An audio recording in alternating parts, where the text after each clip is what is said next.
my heart-to-heart, and now I'm taking steps to lower my risk for heart attack or stroke by managing my cholesterol. Take care of your heart today. Following is a special sports presentation by the Cox Channel, celebrating 20 years of high school sports. And now, it's high school prime time.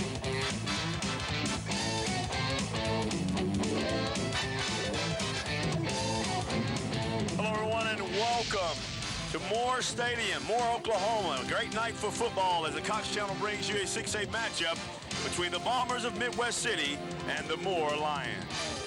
Hello again, everyone. Welcome to High School Prime Time here on the Cox Channel. Rod Thompson alongside Curtis Fitzpatrick as we get you set for this matchup in Class 6A. And Curtis, great night of football. We've had some great games in Week 1 and Week 2. Should be another good one tonight. Well, how do you follow last week's performance with Jenks and Union? Well, we're coming back with two good teams. Moore, they're 0-2, but they've played well in their two losses. They're about to turn the corner, I think. And Midwest City can make the case that they may be the best team on this side of the state. 2-0, and they were dominant last week. Should be very interesting. Now let's bring in the other guys that cover this game for us. Steve Marshall, Tim Lasher. And Steve, I'll start with you. This Midwest City team, very, very talented. Could cause some problems for Moore tonight. They have a couple of preseason All-State picks in the Flanders, John Flanders, and then his brother Tim Flanders, and just a lot of team speed that's really going to be tough for Moore to combat. Moore likes to throw that little bubble pass that, you know, can beat a lot of teams because they can't get their linebackers or their DBs to cover that real quick.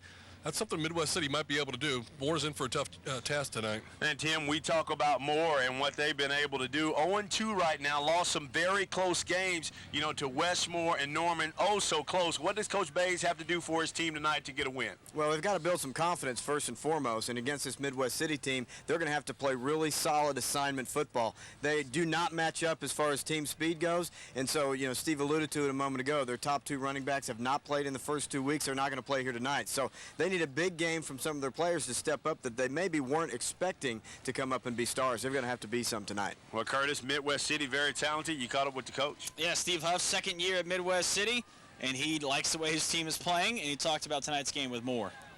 Well, I think one thing is assignment football tonight. We've got to stick to assignments, play very disciplined. You know, at different times we've struggled a little bit with offsides penalties, encroachment penalties. But one thing, play a team like this is you better tackle well. You better tackle running the ball well because they're gonna get some big plays on you if you don't. And there you see head coach of Midwest City talking about his ball club and should be interested. A lot of talent on that team. Played extremely well, as you said last week, Steve, 43-0 over a very good Indy team. So that team very talented. We also caught up with the head coach of Moore. Coach Bays, this is what he had to say about the matchup. We have to limit the big plays for Midwest City. They're so explosive in all three phases that we've got to make them go long distances and earn what they get tonight. Also, we got to control the football. The fewer possessions we give them, the better chance we have to win.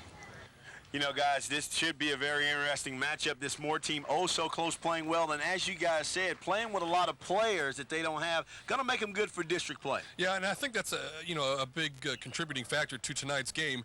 Obviously, district is more important than the first three games of the season. Moore realizes that. Jared Jackson was a very good running back for them last year. They'll need him come district time, and they're saving him for them. Should be very interesting in this matchup. We'll take our first time out here on High School Prime Time, but on the other end, we'll visit with Kevin D. Hill. He's Director of Marketing at Cox, and he'll talk about On Demand and Cox for Schools. Stay tuned.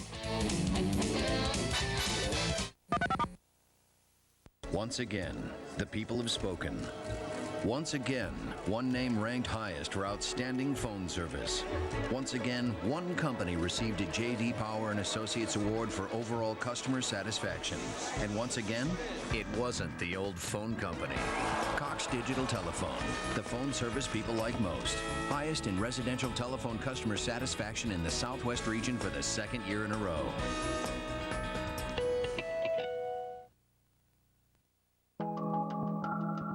A friend in the digital age is there when your daughter emails you pictures of your newborn grandchild. A friend in the digital age is there when you shed a tear during the last episode of your favorite TV show.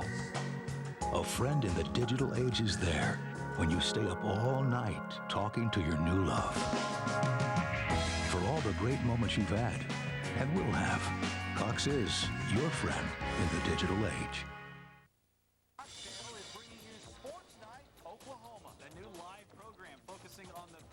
local sports 5 nights a week. We're going beyond the scores and the highlights to bring you the people and places that make Oklahoma sports what they are. Don't miss Sports Night Oklahoma weeknights at 10 on Channel 7.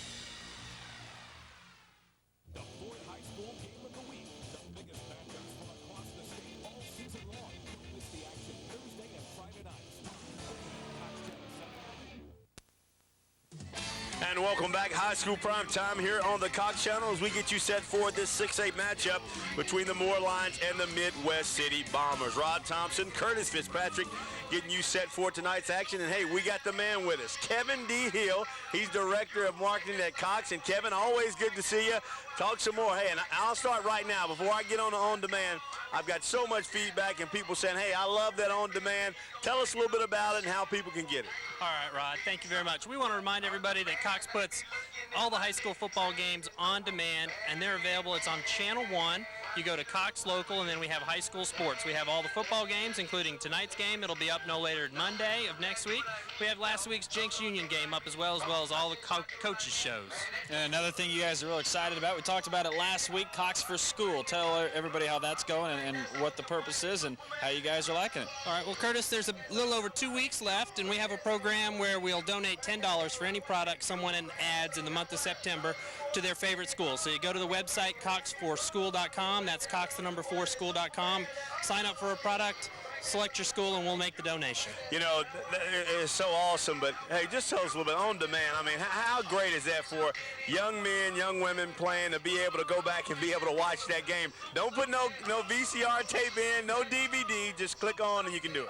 No, that's right. It's there. It's available. Everybody can come home, see themselves on TV, check out a game they might have missed. They're all available. When you have a great game, you can go back and watch it. Really want to deliver this for the folks of Oklahoma. It's the only place you can get it is Cox On Demand. See, I had so many bad games when I was in high school, it wouldn't have worked, but now it works great. It's great. Well, right. Kevin, hey, we appreciate all your time, all your hard work, and keep up the good work. And get you some of that Cajun Ed over there. All right. Thanks, Rod. Thanks. All right. That's Kevin D. Hill right there, Director of Marketing at Cox, the Cox Channel. Here we got our man coming in here, Bart Richardson, of course. He is the Director of Facilities here at Moore. And Bart, always good to see you. Someone may not know what exactly Director of the Facility is. Tell us a little bit about your job and what you do. Well, I'm actually the athletic facilitator at Moore High School, or the on-site athletic director. So I'm in charge of all the athletics here at Moore High School, grades 10 through 12. And talk about what you've seen so far from this football team. 0-2, but this is a team that's getting there. They're close in every one of these games. And I know you've had great crowd support as well for these two games. Oh, the support's been great. These kids are really working. They're really fighting. They're really battling. I really feel good things are getting ready to happen for this bunch. I really do.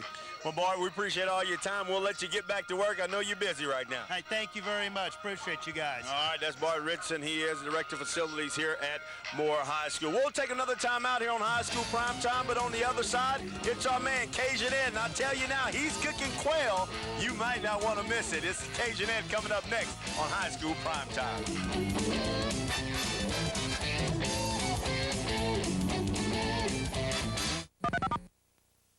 Don't be a It's the Bad Boys of Rock, starring Hinder.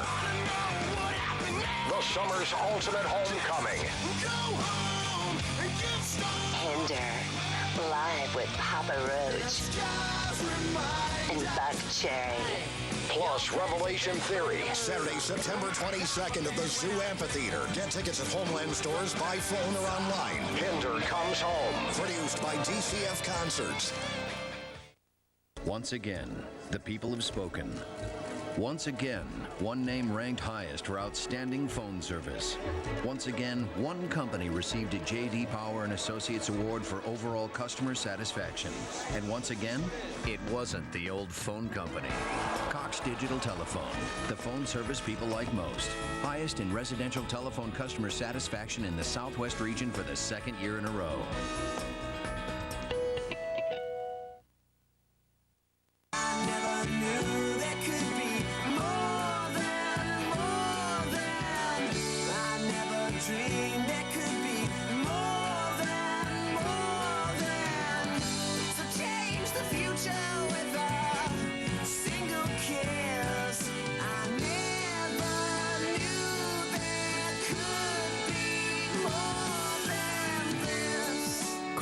Cox to order HBO today. And welcome back, High School Prime Time here on the Cox Channel as we get you set for tonight's action between Midwest City and more. Well, hey, we're joined here now by my man Cajun Ed. And Cajun Ed, I already told the people at home, you're cooking quail tonight, so let's get right to it and show us. And I guarantee you the quail is probably stuffed, knowing you. Oh, yeah, they're stuffed. Let's take a look at it. Not only they're stuffed, they're Cartoonix quail. They're raised in Mississippi. We get them shipped over here. Actually, we pick them up at the airport right here in Oklahoma City, bring them over to Tulsa, and I'll show you what we do to them when we get them there. All right. These quail are semi-boneless, so we take out the rib cage and we take out the breastbone. We leave all the other bones in it. So when we get finished with them, they look like this. They're kind of flat. We take them and we stuff them with various different stuffings. Tonight we're stuffing them with a little rice dressing in the center, little dirty rice like that. Then we're going to take them and we're going to wrap them up with bacon. And after we get them wrapped up with bacon, we're going to put, of course, you know, a little like good seasoning on them. We season them a little bit, get them good. And tonight we're putting them on the grill. You can actually bake the quail in the oven for about an hour and 15 minutes, but we're going to put them on the grill tonight. I have some over on the grill cooking for you. Let's take a look at them over here. Look like. We put them on the grill and we cook them slow as you can. We put them up on the top rack, we close the lid, kept the temperature up a little bit. We cooked them for about an hour and 10 minutes, and we want to make sure that the internal temperature is above 165 degrees, 168 degrees. Somebody like me may not cook it on the grill. If I go to throw that thing in the oven, Cajun, what can you tell me? Hour and 15 minutes. Hour Beautiful and 15. when it's done. This is what they look like when they come off the grill. They'll look similar to this when they come out of your oven. And I'll show you what they look like when we cut them open. Man, they are just beautiful, and they taste very, very good. You know what that one's stuffed with? What is that stuff with? Crawfish etouffee. Crawfish And I tell you etouffee. what, it's incredible, just like it is. We serve them on a plate like that. We got them tonight with some vegetables and a little bit of corn mixture. Good stuff. Good stuff. And, it's a very, very, very good meal, but you don't have to stuff them. You can come get them. We got them already stuffed. You can pick them up in a little package just like this. Stuffed quail. This one has broccoli, cheese, and rice stuffed inside of it. Ready to go on the grill. Cooking instructions on there. Drive over to Tulsa, pick some up. You know what you could do? Oklahoma City, leave Saturday morning, get to Tulsa about 10:30, have a little beignets and cafe au lait, or you can get there about 11 and have lunch with us, pick up a few nice little items, come back to Oklahoma City. Where can they find you? 71st and Lewis, just west of 71st and Lewis on 71st Street. Give me a call, 298-8400. We'll fix you up. The Red House. You're My right. man Cajun Ed. Cooking up quail. Save me a little bit, keep those guys away. That's my man Cajun Ed. We'll take another time out. When we come back, Curtis and I will visit the primetime players. Guys could have the biggest impact on tonight's match. Watching High School Primetime. Stay tuned.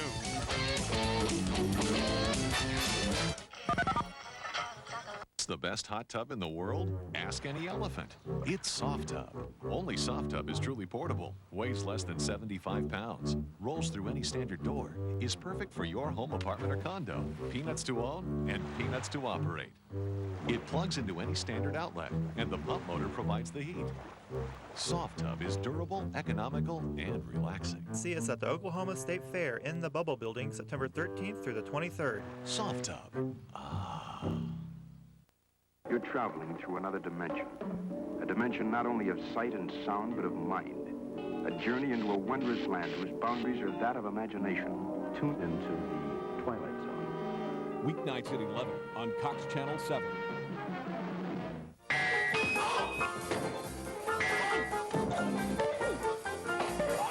Don't miss the greatest hits of the Three Stooges, Saturday at 5 on Cox Channel 7.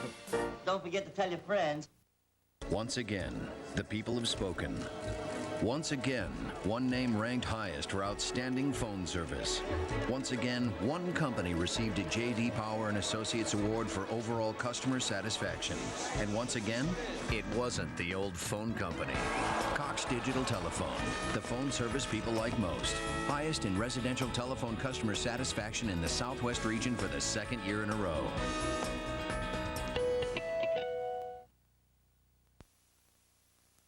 And welcome back, High School School Prime Time here on the Cox Channel as we get you set for a 6A matchup here on the Cox Channel between Midwest City Bombers and the Moore Lions. Rod Thompson alongside Curtis Fitzpatrick, and Curtis, should be a great matchup. We talked about the primetime players, guys going to have the biggest impact. You have Midwest City. Midwest City's got a lot of athletes, so let's take a look at some of their best players, including one of the best players in the state, John Flanders, who you're going to be watching a lot tonight on both sides of the ball. 6 foot, 180 pounds, running back, defensive back. He does everything. He's going to be a big-time recruit. Also, Antonio Brown, a 6 foot, 175 pound running back and defensive back. He is going to be wearing number 3. And number 20 is Timothy Flanders, the brother of John Flanders. And he'll be on the field a lot tonight as well. 5'10", 195 pounds, running back and defensive back. Midwest City athletes littered all over this field tonight. Should be very interesting. As we said, a big week last week with them, outstanding, and some primetime players. Be sure to watch them. Now let's take a look at our primetime players for the home team, the Moore Lions, and they have some great players that do, and they'll start with Blake Heiselman. He has 13 catches, 282 yards, 7 yards per catch, 6'1", 175 pounds. He's a wide receiver and defensive back. This is a guy, Curtis, that won't leave the field. Last week, 2 touchdowns and 2 interceptions, so it should be very interesting to see how he fares tonight. Billy Bollock, 6'2", 200 pounds. He's a quarterback and linebacker, and at the quarterback position, he leads this team in rushing. Also, a guy that's going to get it done, 4 yards per carry, 2 TDs on the season, also passed for 488 yards. And last, Trevor Davis, 5'11", 190 pounds, offensive line, but really excels at the linebacker position. He's the leading tackler so far, 15 tackles, also very active on that defensive end. So it's going to be key for him to really step up tonight, Curtis, against an explosive Midwest City offense. Hey, we were talking about it in the open. Moore has been there. They're right on the cusp of getting a big win. So Midwest City's got to watch out. Moore's a hungry team. They're 0-2, but they could have beaten Westmore. They could have beaten Norman. And now you go up against another team right before district play. They want to win, so Midwest City's got to watch out for that. Midwest City probably the favorite, but they're on the road. It's going to be tough. As you caught up with some of the coach from Midwest City, they know this is going to be a very tough game. This team is so close to getting the win, and sometime they'll get a little bit more energized to play a team like this. What do you think Coach Bays is telling his team before this game? Well, I think just that. You know, we have a chance to build off what we've experienced the last 2 weeks. I know they were down after that Westmore game. Who wouldn't be after a tough ball game like that in front of all these fans? And Norman, one of your other rivals, you lost a close game, but they know that district plays right ahead. They have some winnable games coming up, and if they can win this when they build momentum going into the district play, and who knows, that could make all this into a playoff run. Bill Bays knows he has a chance to win this game, and his team does too, I think. So should be very interesting. We'll take another time out here on High School Prime Time. When we come back, we'll bring Steve and Tim back in and get final thoughts for tonight's matchup. Stay tuned.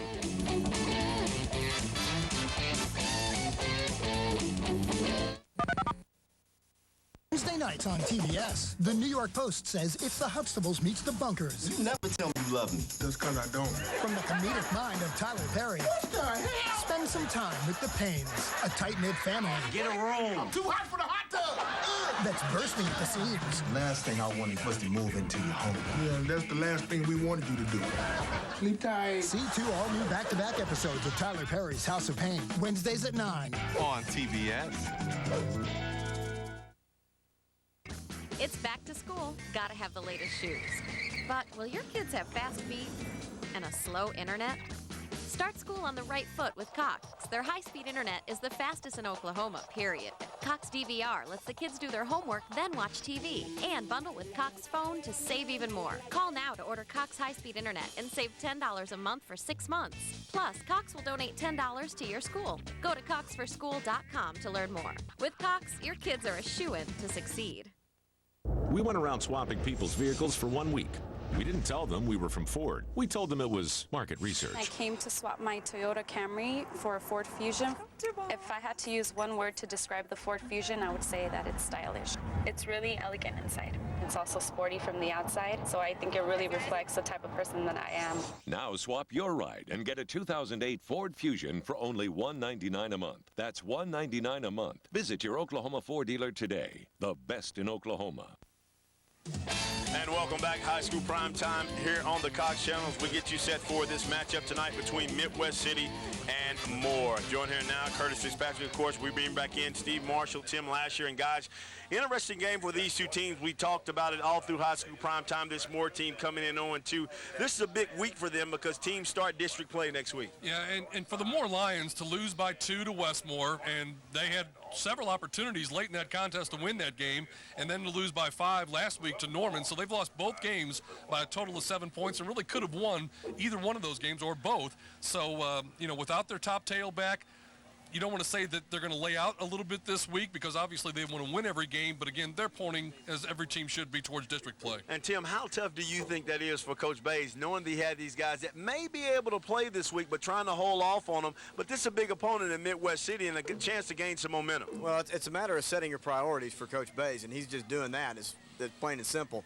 This Midwest City team is extremely talented. They're kind of flying under the radar screen. They're stealth from Midwest City right now because they're just staying low. A lot of people aren't talking about them. They keep talking about teams from the east side of the state, as they should, Jenks, Union. And over here on the west side, people have talked a lot about Santa Fe. They've talked a lot about Westmore. But Midwest City's out to prove that they're a power once again. And Curtis, you've been around, you know this Midwest City, team and school, so rich in tradition. This is probably about the closest they've been trying to get it back. A lot of young talent and explosive offense and athleticism that we're used to seeing with Midwest City. Yeah, Steve Huff in his 3rd year now as the head coach of Midwest City. They have athletes. Carl Albert gets a lot of attention in Midwest City because of what they've done championship-wise, but Midwest City has a proud tradition. They're trying to get that back, and you have players like John Flanders, a big-time athlete. Steve and Tim will be calling his name a lot tonight. He's going to be playing on Saturdays next year. This is a guy you're going to watch out for. They keep getting athletes like that. Who knows? They might turn the corner really quickly in the playoffs. And guys, you know about this game. What kind of style do you see, or what kind of game plan do you see, or what kind of game can we expect to see tonight between these two ball clubs? Well, I think it's a contrast of styles that you're going to be looking at tonight.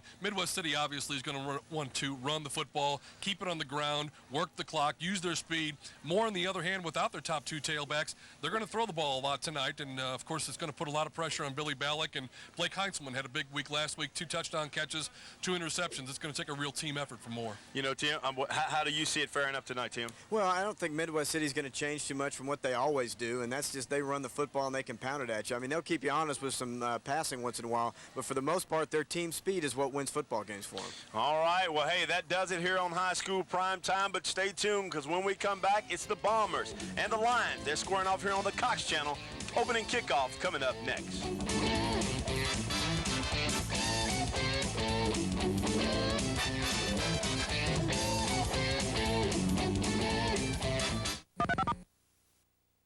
We went around swapping people's vehicles for 1 week.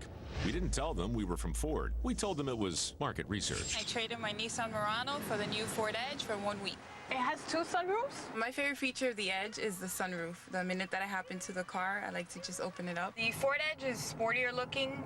It has a younger feel to it. I think this is a step up for my Murano. I'm very disappointed in returning it. I want to keep it. I'll miss you. Swap your ride. Visit a Ford dealer or go to FordChallenge.com. Once again, the people have spoken. Once again, one name ranked highest for outstanding phone service. Once again, one company received a J.D. Power and Associates Award for overall customer satisfaction. And once again, it wasn't the old phone company. Cox Digital Telephone, the phone service people like most. Highest in residential telephone customer satisfaction in the Southwest region for the 2nd year in a row. Wednesday nights on TBS, the New York Post says it's the Huxtables meets the Bunkers. You never tell me you love me. That's because I don't. From the comedic mind of Tyler Perry, What the hell? spend some time with the Paynes, a tight-knit family. Get a room. I'm too hot for the hot tub. That's bursting at the seams. Last thing I wanted was to move into your home. Yeah, that's the last thing we wanted you to do. Sleep tight. See 2 all-new back-to-back episodes of Tyler Perry's House of Pain, Wednesdays at 9. On TBS.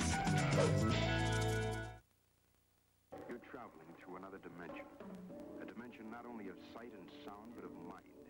A journey into a wondrous land whose boundaries are that of imagination. Tune into the Twilight Zone. Weeknights at 11 on Cox Channel 7. The Ford High School Game of the Week is brought to you by Burger King. Have it your way. Francis Tuttle Technology Center, where it's about choice. And Cox, your friend in the digital age.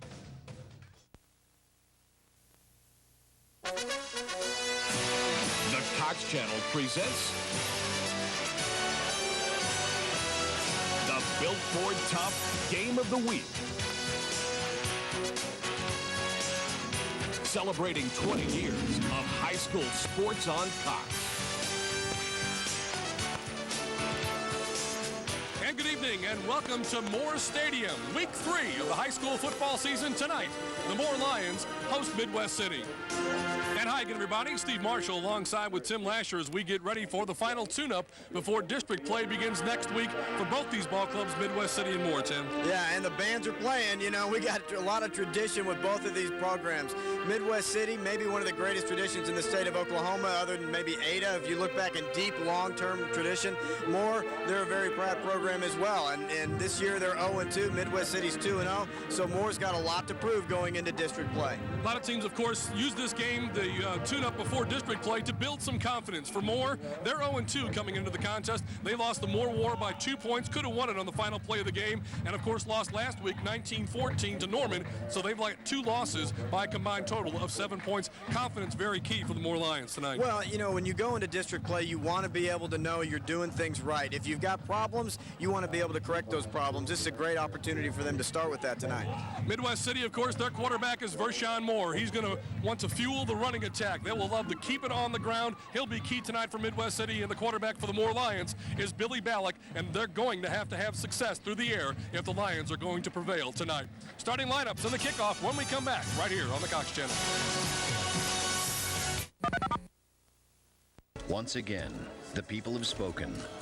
Once again, one name ranked highest for outstanding phone service. Once again, one company received a J.D. Power and Associates Award for overall customer satisfaction. And once again, it wasn't the old phone company. Cox Digital Telephone, the phone service people like most. Highest in residential telephone customer satisfaction in the Southwest region for the 2nd year in a row.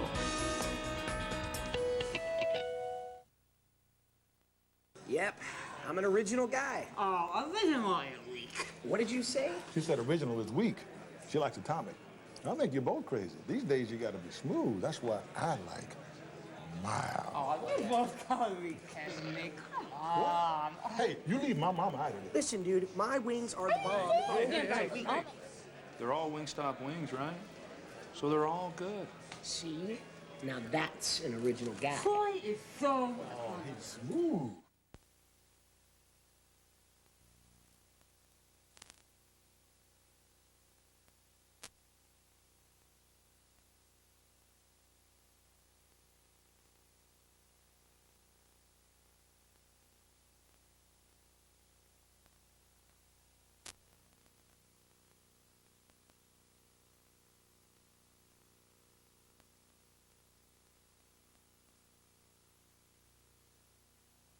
Galindo. Starter is actually number 68.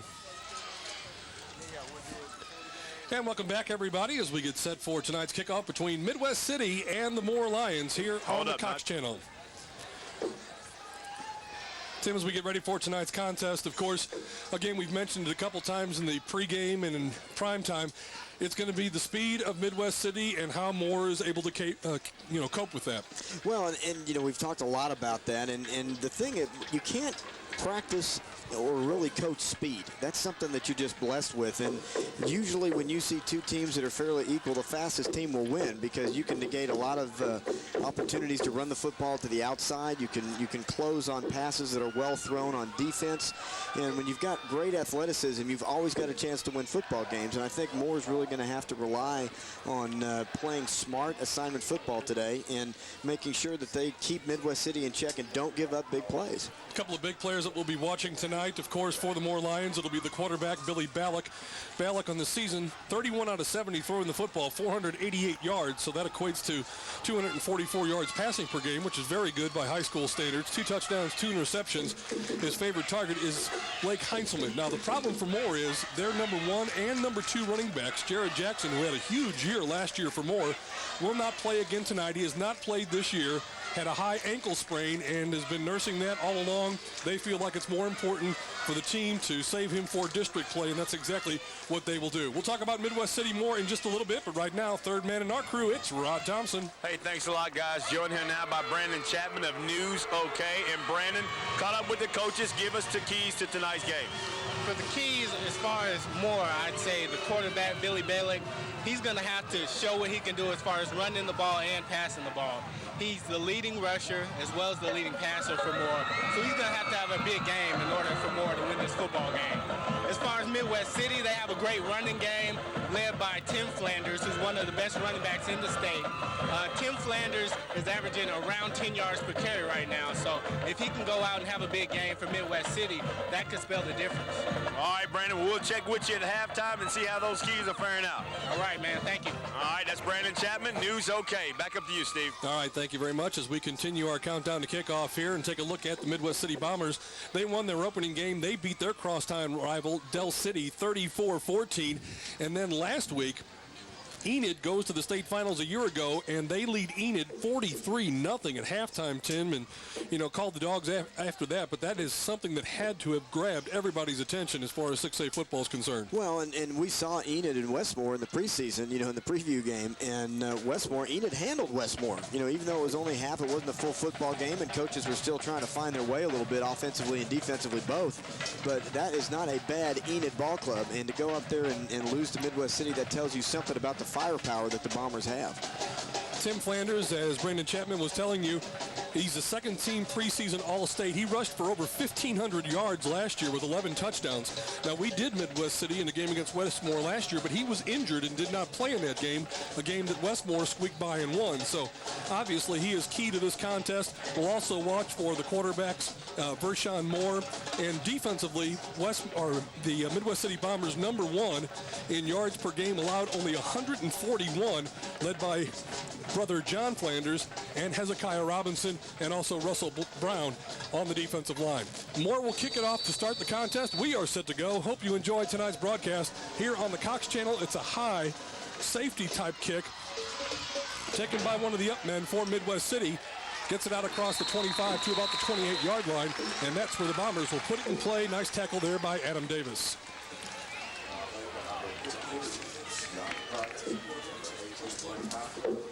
So the Bombers will start first and 10, spot the ball at their own 29-yard line. As you take a look, Vershawn Moore, #12, is the quarterback. And we will watch this highly effective Midwest City offense. Moore, little sprint out to the right side. Pass is complete. Caught on the far side there by Kevin Gaddis, I do believe. Gaddis with the reception and a pickup of about 7 or 8 yards. Take a look at the Bomber offense as they're going to line up here tonight. Brought to you by Cox Telephone. Tyler Munoz, Richard Gorniak, Jess Eddy, Truman, and Salisbury. The rest of the offense we'll get to as Midwest City is all set to go here on the second down. Before they can get things going, a penalty flag does come down. Sounds like an old USC lineup. Munoz and Salisbury. That's exactly right. It's a pretty dangerous team right there. Get the call from our official. Offense. Yards. Second down. Jeff Murray, Mitch Richardson, Gary Lewis, David Hammonds, and Kerry Sanders, the officiating crew tonight at Moore Stadium. So that'll mark them back, bring up second down at about 7 now from their own 32-yard line. Tim Flanders is #20. He is the speed burner to watch. Moore takes a high snap and rolls left this time. Tosses it out on the outside. Good read there by Blake Heinzelman. Pass goes incomplete. Intended receiver was John Flanders, and that'll set up 3rd and long for the Bombers. The rest of the offense, we will take a look at Dylan Tribble, Kevin Gaddis, Eric Jackson, Flanders, and Vershawn Moore. 3rd and 7 coming up as you look at Vershawn Moore. His numbers on the season. Moore 4 of 8 passing, 66 yards. And he also likes to move the ball on the ground as well. Big 3rd and 7 play coming up. And a little Statue of Liberty type play. Flag is thrown in the backfield. A big gain there for Antonio Brown. has enough, obviously, for first down yardage, but the referee threw the flag, and that's going to be a hold against Midwest City, and that'll mark it all back. Take a look at the defense for the Moore Lions, how they start things out tonight. Ryan Coggins and David Taylor, Brian Burke, Ryan McCall, and Sean Kilgore up front. Linebackers and the secondary will line up.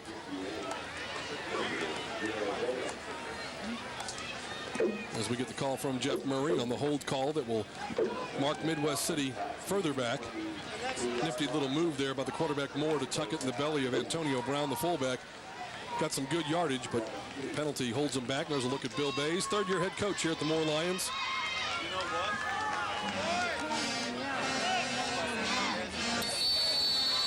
Third down now, call it 17.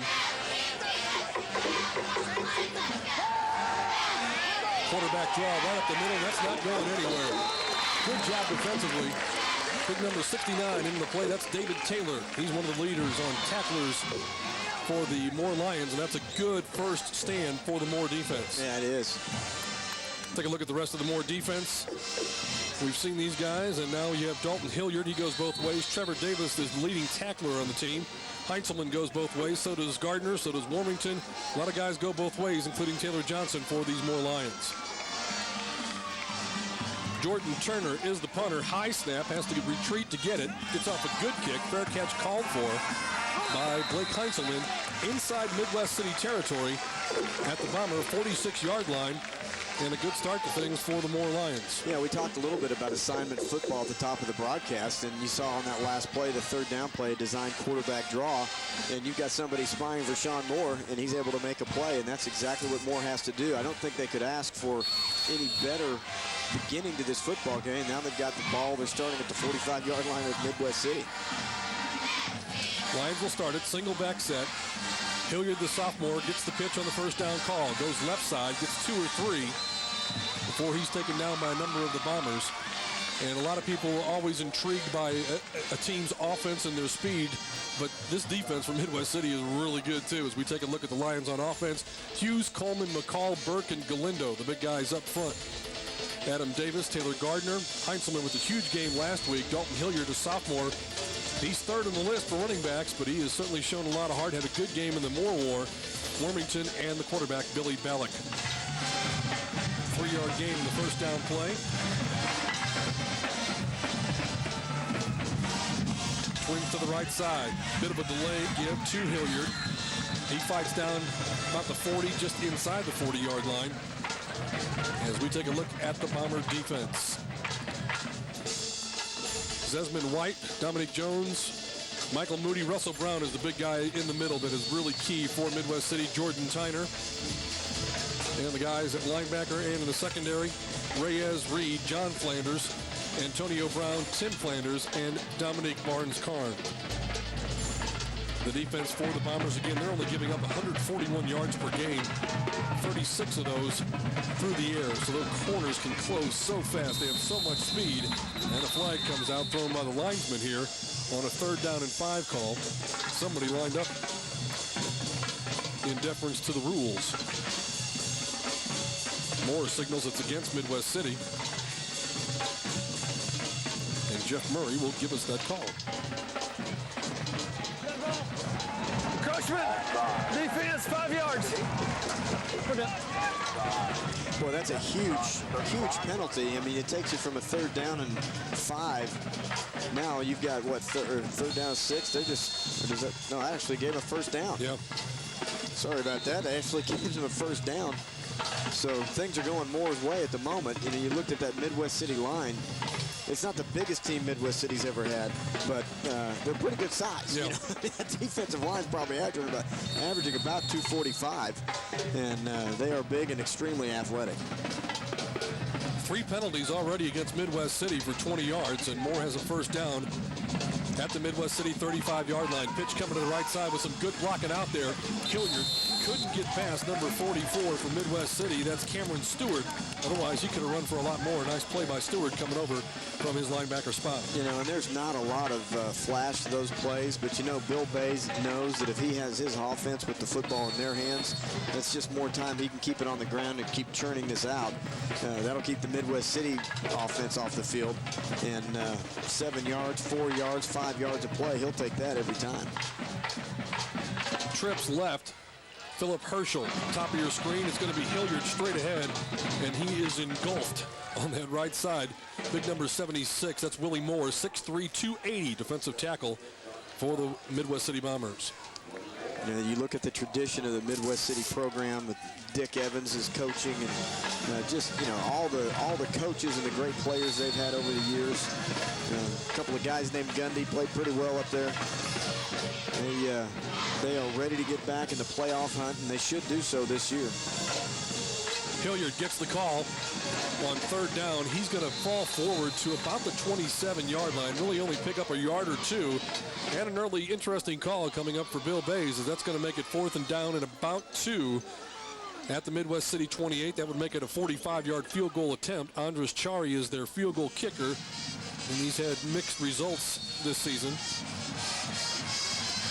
And Ballack will come in on this 4th down and 3. They need to get it right to the 25-yard line in Midwest City territory. Well, if nothing else, you've got to give it an opportunity and take a hard count.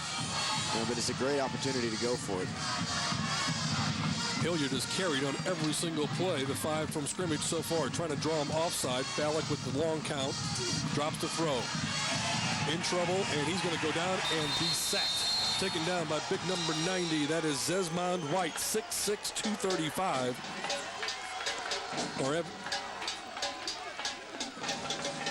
Comes up with the sack, and that'll turn it over 4th down and give the ball right back to the Midwest City Bombers. Not much Ballack could do. All that great speed in the secondary, everybody was covered. Yeah, and there's sacks that you give credit to the linemen for, and there's sacks that you give credit for the defensive backfield for. And that was one of those. The DBs were in the right place, and Ballack had no place to go with the football, and the linemen swept things up. From their own 37-yard line, the Bombers go 1st and 10, and their first play goes right in the middle of the line, and there's nothing there. Maybe a little surprised at what we're seeing here from the beginning. We were expecting the Bombers to be running up and down the field, more to be throwing the ball over the place, and we're getting the opposites. There's Steve Huff, his 2nd year as the head coach at Midwest City. Yeah, and he the thing is, though, Midwest City has such big play capability. Any moment they can just break one loose. Or they can have it intercepted and taken the other way. Interception there taken in by number 5. That's Kyle Warmington. One of those players you mentioned, Steve, that goes both ways. And for Sean Moore, who is a great running quarterback, is not the guy that usually throws the football for Midwest City. He's only thrown it, I think you mentioned, 8 or 9 times on the season in the 2 games that they've had. And that time the tip drill pays off for Warmington. He puts Moore once again in great field position. They started on the 45 of Midwest City in the first drive, and now they're 5 yards better at the 40 and working off of a short field with 6 minutes to go here in the first quarter. Hilliard is the tailback behind the quarterback, Billy Ballack. First down play, they're going to Hilliard, and he is met in the backfield by 3 Bombers. Not one guy getting in there. Looks like they had a run blitz or something playing there. Number 25 in on the tackle, DeAutre Smith. Well, if one of those 3 hadn't have gotten him, there was a 4th that could have, and that play just took way too long to develop. You've got to have a lot of quick hits against this Midwest City defense. They will absolutely smother you if you don't move the ball quickly to the line of scrimmage. You've got to hit that hole really quick. If Bill Bays could have written a script, it would have been his team getting the football in Midwest City territory the first 2 possessions. Yeah. But you got to come away with points when you're given those opportunities. Right. And I mean, that's what good teams do. I mean, they just find a way to be productive. Ballack this time with some time to throw. Throws a pass out there to Warmington. That's going to gain 2 or 3 yards, but still leave them with about 3rd down and 12. Yeah, and that's Tim Flanders on the play there. You can see how quickly he can close. I mean, it is just truly amazing the way that you think you have an opening, you think you've got a receiver open, you get the ball to him fairly quickly, and the yardage just goes away. I mean, that's what team speed does to you. In the Moore War contest, Moore continually was able to get their receivers open downfield. Now, Westmore lost everybody in their defensive secondary, and Westmore doesn't have the team speed in the secondary that Midwest City does. They're the difference. 3rd and 13. Quick slant over the middle, going up, and this is intercepted, and he's got nothing but green pasture in front of him. Coming away with the interception, that is Timothy Flanders. He is finally taken down. at the Moore 21-yard line. So both teams turning it over off deflected passes that popped up into the air, and Timothy Flanders comes away with that one, and now Midwest City with great field position. Well, that's just extremely frustrating. You've got a quarterback that gets the ball out there, the receiver gets it on his hands, just can't quite pull it in, had to go up for it. Good pressure by the defensive back, and there's Tim Flanders, one of those guys that just is always in the right place at the right time. You can see him waiting on his blocks right there, and you know, that's what, he looks pretty comfortable out there, doesn't he? 5'10", 195 pounds, and he will be a Division 1A recruit. Option to the right side. Moore going to pitch it in the backfield, and a great defensive play. And it's Wormington again, who's already had a big game. Well, you know, you still got just under 5 minutes to go in the first quarter. We're calling Wormington's name a lot, and we'll be doing that on both sides of the ball. Yeah. That, I know, is a concern for Bill Bays. That's part of the reason he wants to play ball control, is because he knows he's got guys out there, several guys going both ways, and a lot of them are DBs. So those skill position guys, they run a lot, even if they're not active in a play. Well, as soon as I say, where's all this offense we were supposed to see, we'll surely see it, but that was a loss of 6 yards on the play. Moore again, quick snap over the middle, caught inside the 20 down to about the 17-yard line. Heinzelman in on the tackle as they get the pass out there to Eric Jackson, number 2. Well, every play is designed to score, but I think right there what you want to do if you're Coach Huff is just get into a manageable third down situation. You know, you got a second down and 16. You get the ball back. Now you've got a third down and 7. And it's, again, a passing down for most teams, but not necessarily for Midwest City. But you see how they spread the field here. They've got trips up to the right. And they just really, look at the splits those offensive linemen take. Looks like Texas Tech is out there. Moore rolling to the right, throwing that way. Pass is complete. And struggling forward and getting the first down. Great second effort there by Eric Jackson. And that'll give the Midwest City Bombers a big first down. There's not a lot of guys, you know, at the high school level that can make the play like he just made. You know, Eric Jackson got hit. It was a solid hit on him, but he was able to maintain his balance, get his hand down on the ground, and lunge forward for a first down. You know, that's just not something you see every day. And Midwest City has players up and down their roster that are capable of doing that. Gain of about 10 on the play. That'll mean first and goal for the Bombers from the Moore 9-yard line. Moore gives it right to Antonio Brown, who bursts up the middle and into the end zone. Touchdown, Midwest City. Well, Tim Flanders, once again, number 20. You know, there's times when you're playing teams that you just want to make sure you get your guys good touches. And the great players have to touch the ball a lot, and that's what Tim Flanders did there. Nothing fancy about it, guys. You just open it up. They spread the defense a little bit. You got to account for every player that's out there close to the hash marks and out on the numbers. And they just open it up and read it and went in for the touchdown. 11 touchdowns last year for Flanders. And that on the season is his 3rd. Extra point. Good job by the holder, Jackson, as he had to reach behind him to get to it. The kick is no good. And that means a timeout. A couple of players hurt on that play. We'll check that when we come back. 3:32 left to go first quarter. The Bombers on top by 6.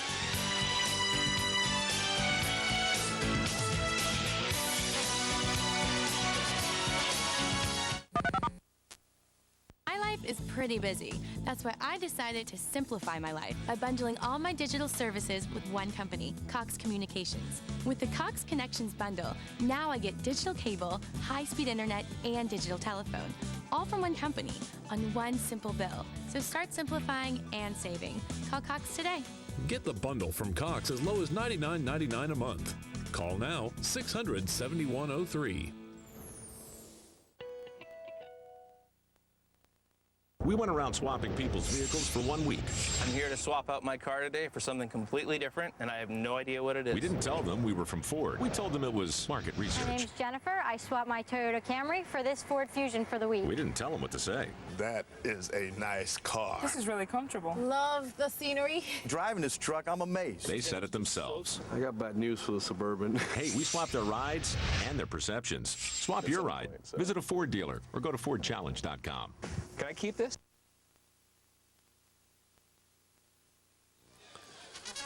Welcome back, everybody, as they are tending to an injured Sean Kilgore on the field. We did not see it on the extra point attempt. The Kilgore looked like ran into the kicker, the holder. Hopefully, as they're reaching around on his calf area that it's just cramps, but looks like he's getting up, and he's got a heavily taped left ankle to begin with, Tim, and you hope for Moore's sake, for Kilgore's sake, that it's not anything to do with that already hurt ankle. Yeah, there were several guys that were involved in that, just kind of a pile up there, and sometimes you're not going full speed. You got to be careful not to run into kickers, and so you're not going full speed, and sometimes when you hold up, people get hurt. But there was also number 32 from Midwest City, Eric Lee, who was the holder on that attempt. He limped off the field on the other sideline, too, so it's not something you see every day. The guy attempts to block the kick, and the holder gets hurt. Well, for Moore, we said that they had to take advantage of situations that came their way. They started 2 drives in Midwest City territory, came away with nothing. The last time an interception did them in. And right now, Coach Bill Bays can't like the way things have started, given their good field position and coming away with no points. And then Midwest City gets a turnover and takes it in 4-6. Lions on the kick return, out to about the 34-yard line. And tackled there by number 16, Dylan Johnson for Midwest City. So the Moore Lions will set it up 1st and 10 from their own 34. You know, coaches go into every game with a game plan, and they are saying, here's what has to happen for us to be successful. And you alluded to it a moment ago. Bill Bay said, we have got to take advantage of every opportunity to score. They want to convert in the red zone, but, you know, they've had penalties against Midwest City. They've had great field position, and you know, they still haven't been able to take advantage of that. They're going to need something on this drive. Malik, nice strike as he gets a first down pass out on the far side. That's Blake Heinzelman, his favorite target. Heinzelman in the season, 13 catches, 252 yards, 2 touchdowns, and 19 yards per catch. And they have him. I'm hearing boos. Yeah, the crowd doesn't like the mark, I don't think. You know, you can watch the play here. Gee whiz, they're spotting him like 5 yards. There's the pass out to the 45. Should have been enough for a first down. That was spotted a good full 2 yards back. It's a terrible spot. Close to the marker, and look at this. Mahoney is swarmed under. And as you might imagine, the Moore Lion coaching staff not happy. You saw the replay. Initial contact was made at the 45. It wasn't like he was hit and then circled back around. You know, forward progress is in high school, college, and pro, and that ball should have at least been spotted around the 44-yard line. Yeah. So now Moore needs 5 after a loss on the second down carry. They need to get it 2 just past the 44-yard line to continue this drive. 2:15 left to go here in the first quarter.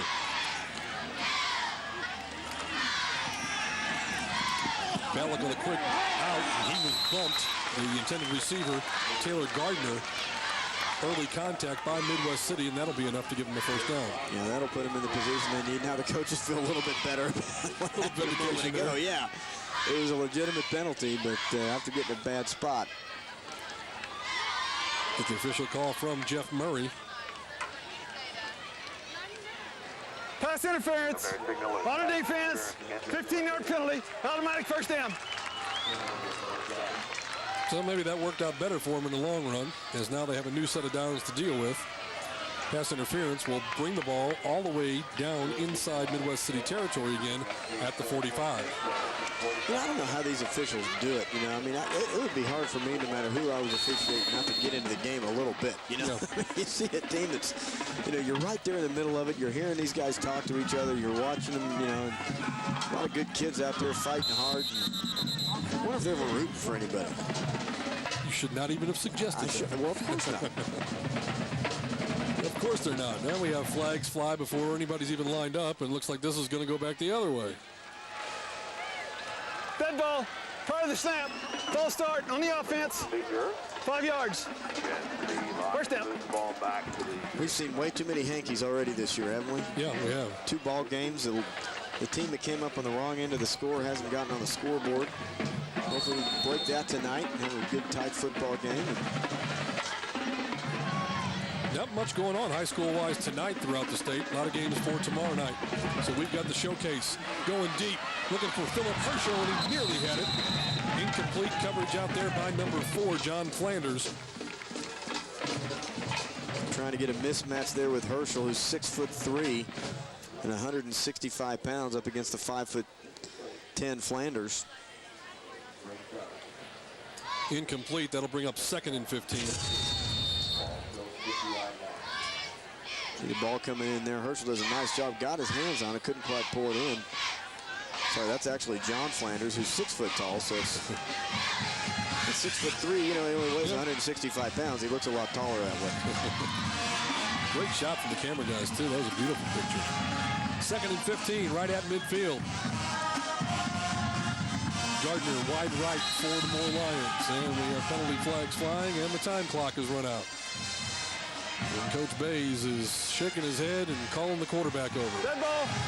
Delay on the offense. 5 yards. Second out. That is so frustrating.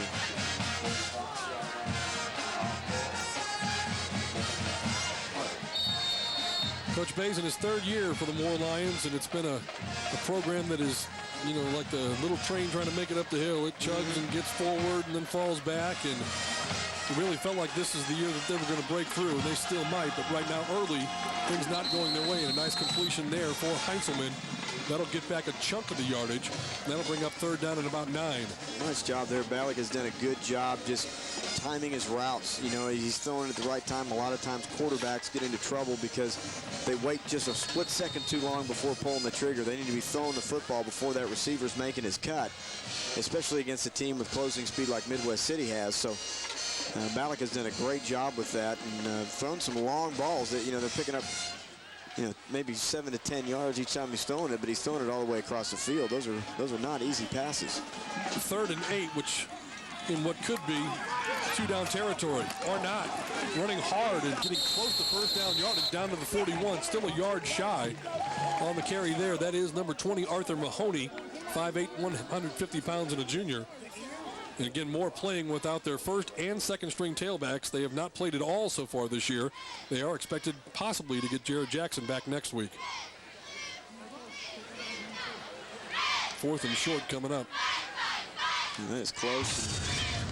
You may want to measure this one. You can see here, little delay.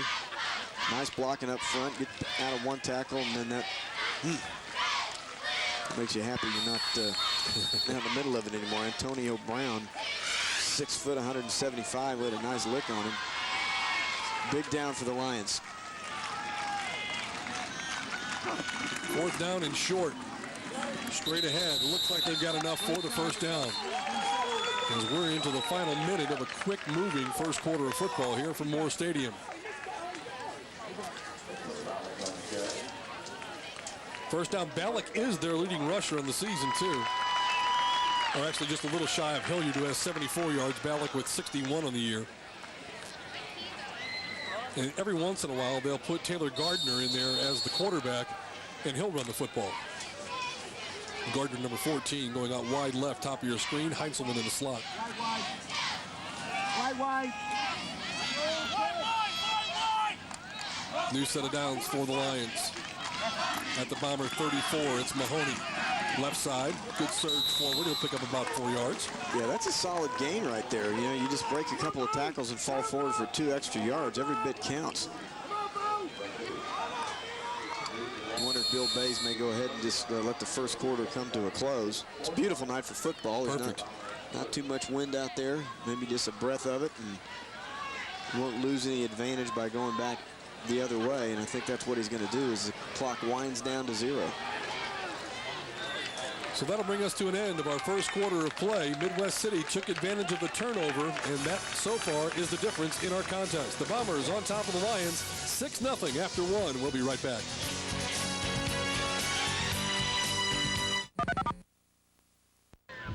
My house. Party's over, bud. Hit it. What's going on?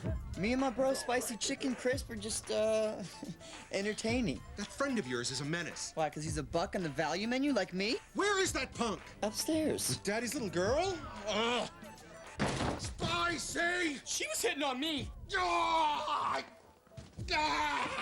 New, the Spicy Chicken Crisp for $1. Heating up the BK value menu.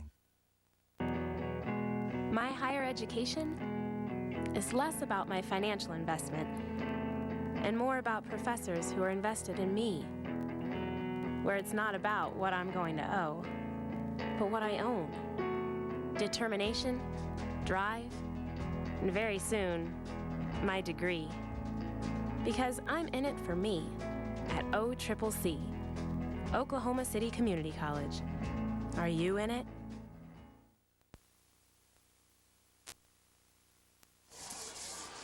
We've played one quarter of football here at Moore Stadium. The Moore Lions trailing the Midwest City Bombers. Lions on the run right now as they have it 2nd down and 6 from the Bomber 30-yard line. 3 possessions, all 3 times inside Bomber territory. Ballack on a delay. Mahoney does a good job. Looked like he was going to be bottled up for a loss right there. As we go down on the field to Rod Thompson. Steve, Tim, you guys said it is a great night for football. Great weather. The crowd's really into it. An outstanding night for football. On this sideline for Moore right now, you guys said it. The big plays of Midwest City is really going to be key. Coach Bays telling his team, we have to limit the big play. You see, guys, they're having no trouble moving the football, and they want to control this clock with the ball. They having success with that, but they say they got to limit the big plays. Also challenging that offensive line to really get a push to open up the running game for the Lions. Back up to you, Steve. 3rd down and 5 for the Moore Lions. Ballack on a straight drop. Looking, has time, and he's going for the bundle. Out there against Flanders, got a receiver, Heinzelman. Incomplete as Ballack hits the deck.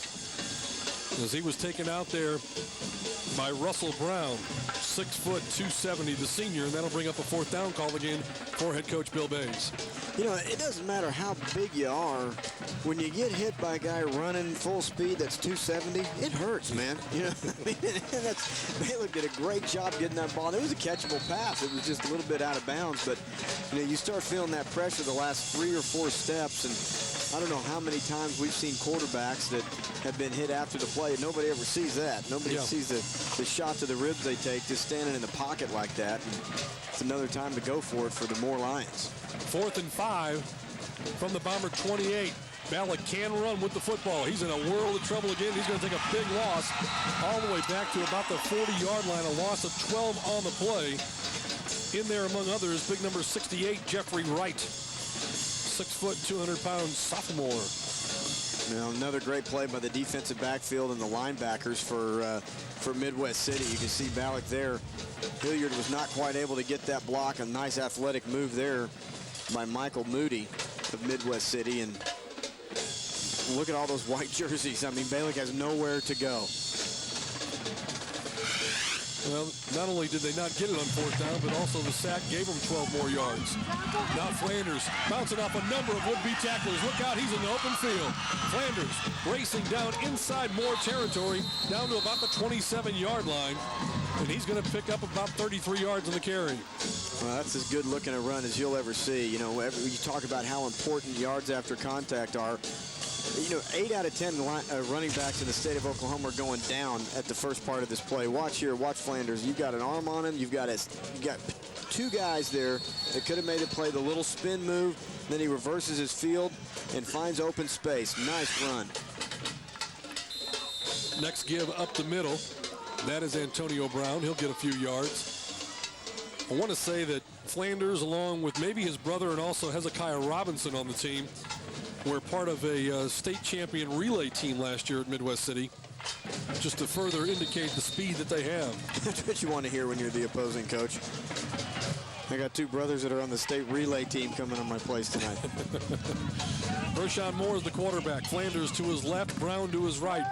Quick pass, little bubble pass, and a good job defensively. Wormington over there, also Heinzelman, as the pass was complete out there to Jackson, but that's going to bring up 3rd down and a gain of maybe 1 on the play. Wormington's name once again, and Heinzelman. We're at Moore Stadium here in Moore, Oklahoma. Myself, Tim Lasher, and Rod Thompson, and all the guys behind the scenes that make this all possible here from the Cox Channel, bringing you high school football like no one else here in the great state of Oklahoma. Moore is going to roll it right, throw it back over the middle, deflected, nearly intercepted by Heinzelman, but that's going to bring up a 4th down call for Steve Huff and the Midwest City Bombers. You know, that's a very solid defensive play. The defensive backs for this Moore Lions team have played extremely well. You can see all over that pass, and right there, just good enough pressure to break the play up. Wormington once again, and Heinzelman almost makes the diving interception. The place kicker for Midwest City is Jordan Turner. He's 1 of 2 in the season. Has made field goal from 34 yards. If they go ahead and kick it, this would be from 40 yards. The holder is Eric Jackson. Snap back, ball down. Kick has plenty of distance on the way up, and good. A 40-yard field goal from Jordan Turner. And the Bombers add to their lead. They now lead it 9-0 as we take a timeout and continue our coverage here on the Cox Channel.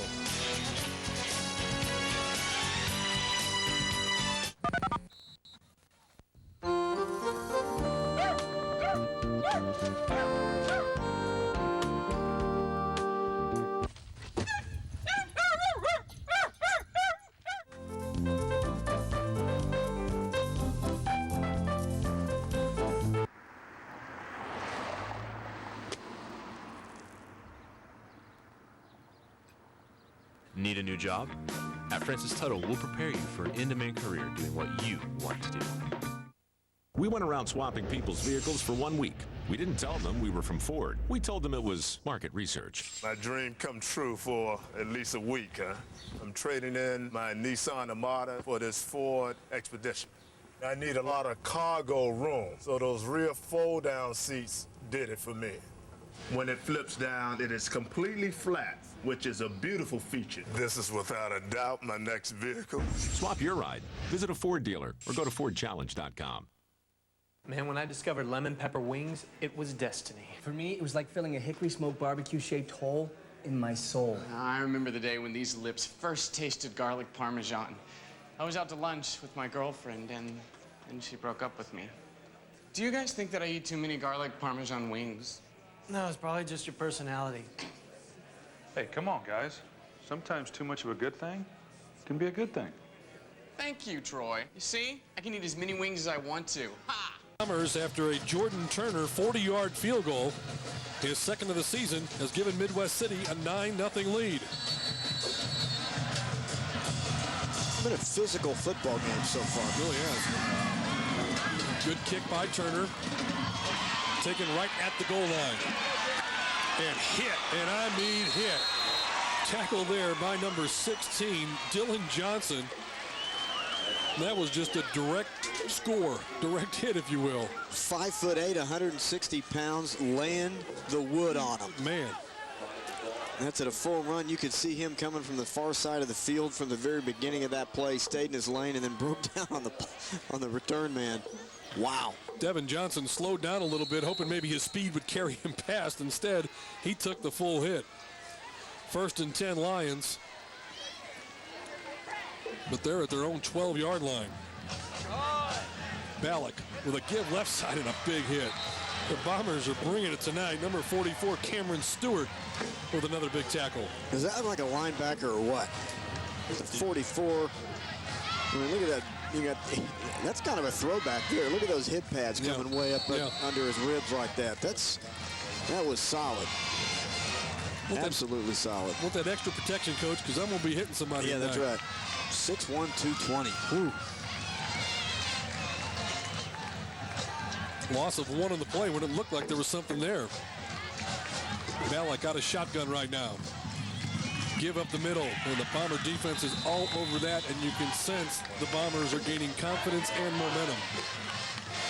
Well, they've scored on 2 possessions now.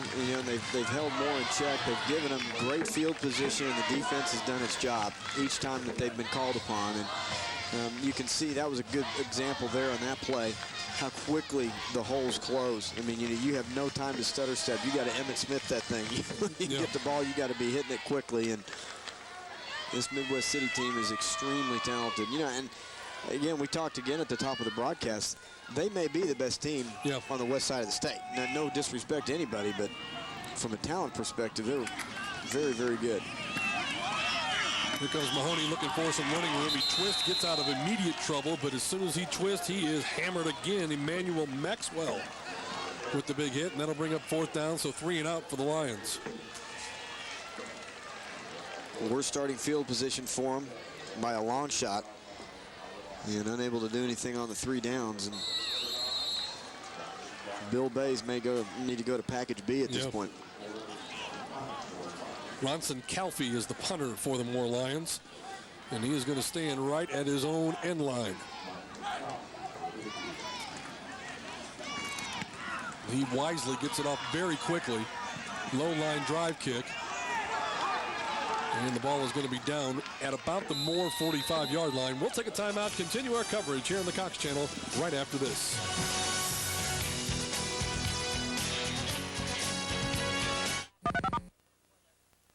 We went around swapping people's vehicles for 1 week. We didn't tell them we were from Ford. We told them it was market research. I traded my Nissan Murano for the new Ford Edge for 1 week.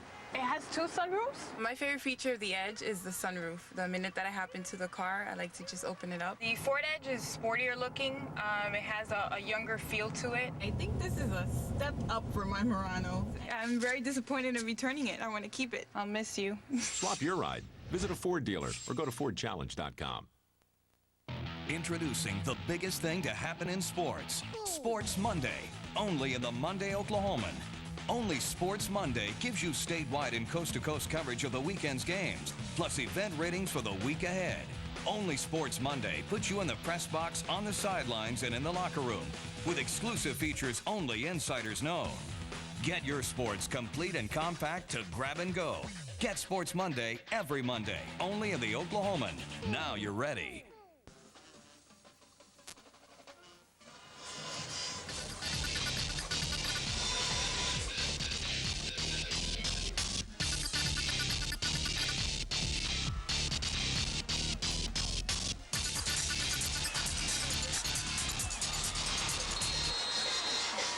Welcome back. Some of the highlights from the first quarter of play. We're 7:14 left to go here in the third quarter. Here's a pass caught by Eric Jackson. Slips 1 tackle, 2. Gets inside the Moore 40-yard line down to about the 38. Get about 7 on that first down play as the Bombers, who lead it 9-0, on the attack once again. And it's one of those plays makes the quarterback look real good. You got about a 1-yard route, and you go out there and you pick up about 7 yards. Well, the Moore Lions, who have already lost number 41, Sean Kilgore, to an injury earlier. Adam Davis, who is a very key component for the Moore Lions, is also out. And we have an injured player on the field as we take a look at the offense thus far for the Midwest City Bombers. 78 yards in total offense, 30 of those coming on the one rushing play by John Flanders. And the Lions, who are already decimated by injury, can ill afford anybody else. Moore's offense, 15 yards rushing, 11 yards passing. Here's a look at the school bio for the Moore Lions, 2,086.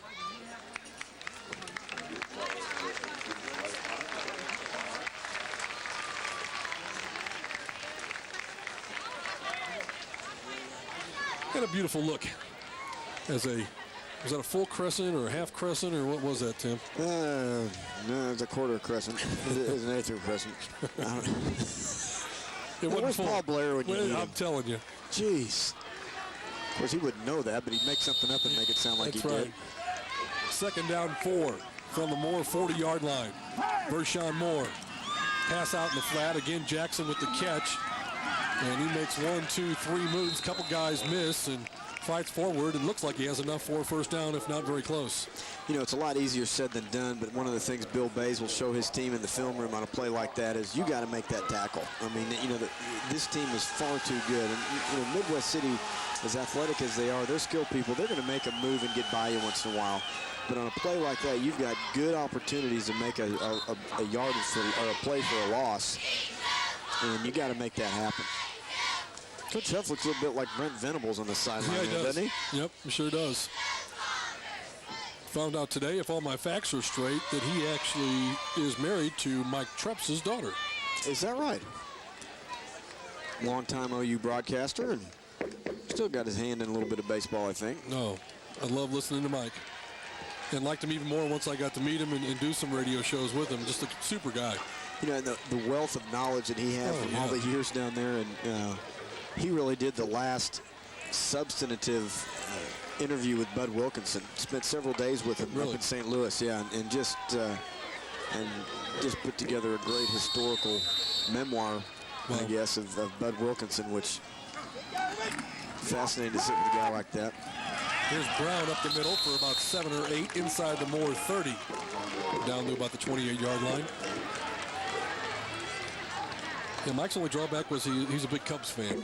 Yeah, he was. Yeah, from a man from St. Louis, that's tough for you to swallow, isn't it? But like you said, the wealth of knowledge. And whenever I get around people like that, I tap them for all their worth because I just eat that kind of stuff up. 8-yard pickup on the carry. Here's Flanders into the middle of things. He's got first down yardage inside the 25 down to about the 23.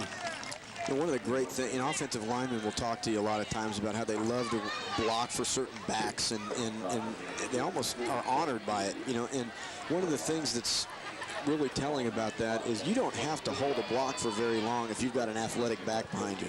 He'll be one day. Look at that. He'll be a backer. He's got cuts on his head. Yeah. Special teams player. He's showing off the torso there. Flexing.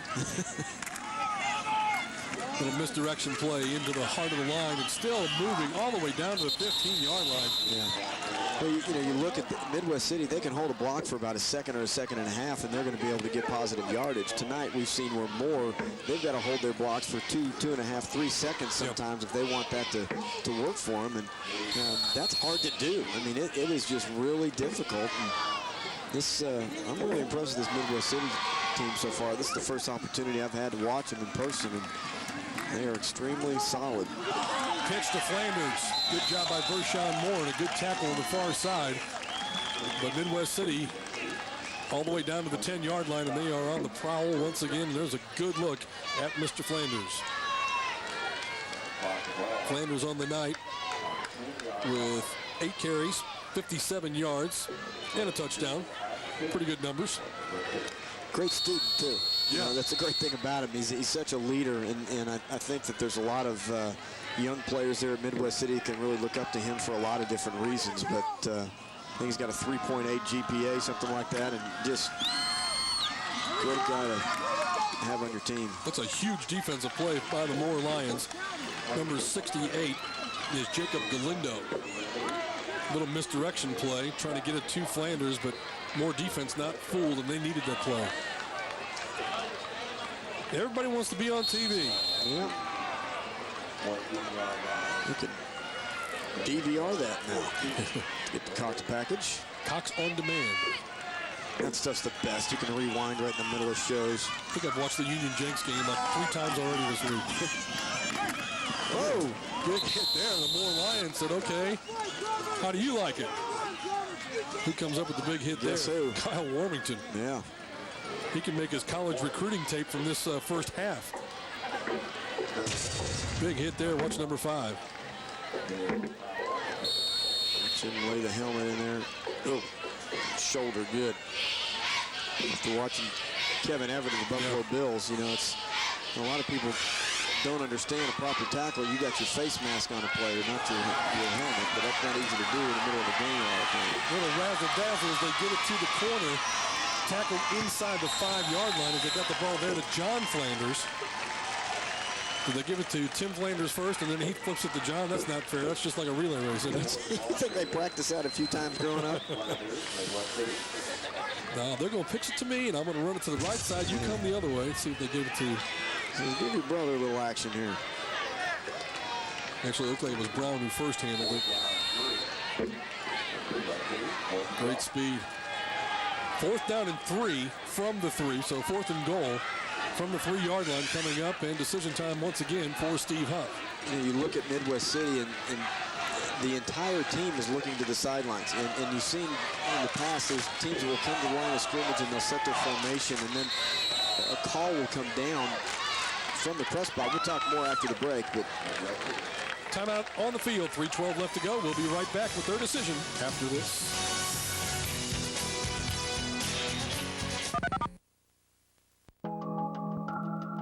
A friend in the digital age is there when your daughter emails you pictures of your newborn grandchild.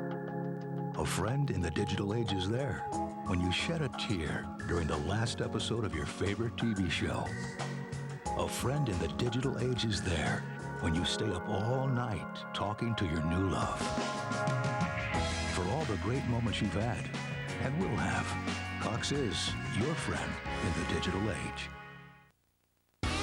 In Oklahoma, if you want to run with the big dogs, Ford F-150 is the only truck you need. Time to compete with the big dog, Daddy! F-150 has the most payload and towing in its class. No wonder it's the strongest truck out there. Oklahomans are tough, just like Ford truck. Right now, get an F-150 Oklahoma edition with 0% financing for 66 months, plus $1,000 cash back. Going down with the big dog, Daddy. Roll into your Oklahoma Ford dealer today. Home of the best in Oklahoma.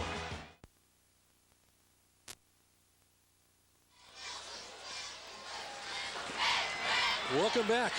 3:12 left to go, and I don't see the kicking team anywhere. 4th and goal from the 3. Big play right here towards the end of the first half. 9-0 Bombers lead. Moore is the only back in the backfield. Motion to the right side. They're going to give it on a little bit of the reverse. He's stacked up. Forward progress. Any signal from the officials? Don't see one yet. Looks like the Lions have held. Wow, just short. Big defensive stand for Bill Bay's ball club, and really tried to spread the field there. You saw Midwest City, they went outside the numbers with their receivers. Then just opened up what was really just a little handoff, a little end around, and weren't quite able to get it in the end zone. Hats off to the Moore Lion defense. Keeps the game at 9-0. Moore gets it, but boy, they are backed up. Yeah, their field position is going worse and worse each drive. Trevor Davis, the main tackler there, and Ballack is going to keep it just to give them any breathing room whatsoever, and he's able to get it out to the 2-yard line. Little Tony Dorsett. Yeah. The kids in high school watching this are like, what? Who? Tony what? 99 yards against the Vikings. I remember it well.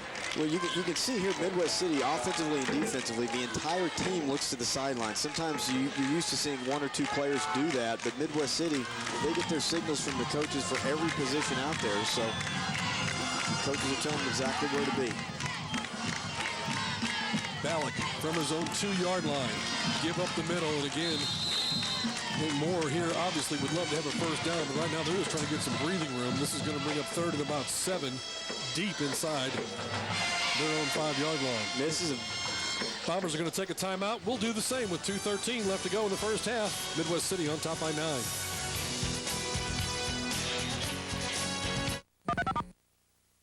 September 6th on Bravo, Tim Gunn is a man on a fashion mission. The new series, Tim Gunn's Guide to Style, with the help of Veronica Webb. This isn't a good look for you. Tim's making over the makeover show. They still need to be sexy. You can be without having them fall out on the table. Your style, my rules. Tim Gunn's Guide to Style premieres Thursday, September 6th, only on Bravo.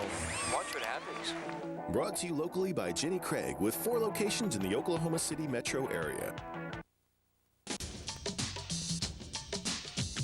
In a recent side-by-side comparison, an overwhelming number of people said that the product on the left looks way better than the product on the right. Even satellite customers agree that cable has a better picture. Cox HD. It's not just a matter of taste. To see for yourself, visit cox.com/HDTV. Back 9-0 our score. Midwest City on top of the Moore Lions. 3rd down 8. Bombers took a timeout. They think they're going to get the ball back, and they wanted some time to work with here. Moore facing a 3rd and 8 from their own 3-yard line after a great defensive stand that kept Midwest City out on a 4th and goal. Ballack on a bit of a delay. Getting out to the 5, perhaps the 7-yard line. A fumble on the play, and the Bombers have it. Oh, boy. You know, Midwest City, I'm sure going into that was just thinking, if we can get decent field position on a punt return, you know, force them to punt deep in their end zone, put a little pressure on them, and we've got a chance to go in the half of the score, but it's just made a heck of a lot easier right there with the turnover. Just fighting for some extra yards, too. Cannot blame anybody for that. Yep. Higgins just trying to push a little further and look, nice job. What a great effort that was. Oh, yeah. The ball pops out, and with number 99 for Midwest City Bombers. Russell Brown. You can see why he's one of the top-rated defensive tackles in the state. The Bombers get it with a first down at the Moore 4-yard line. Not much on that carry, so second down and goal again from the 3. Lions held them out last time.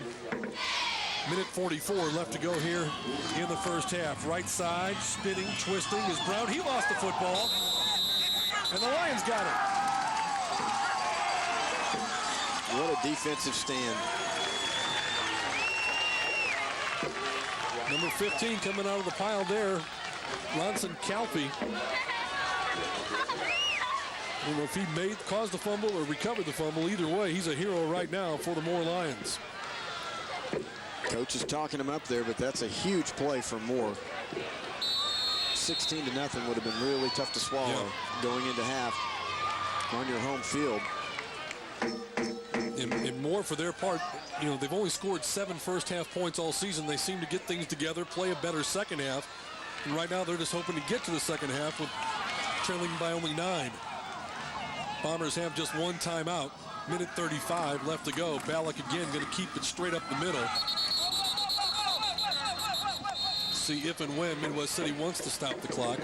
It continues to run with 1:25 to go.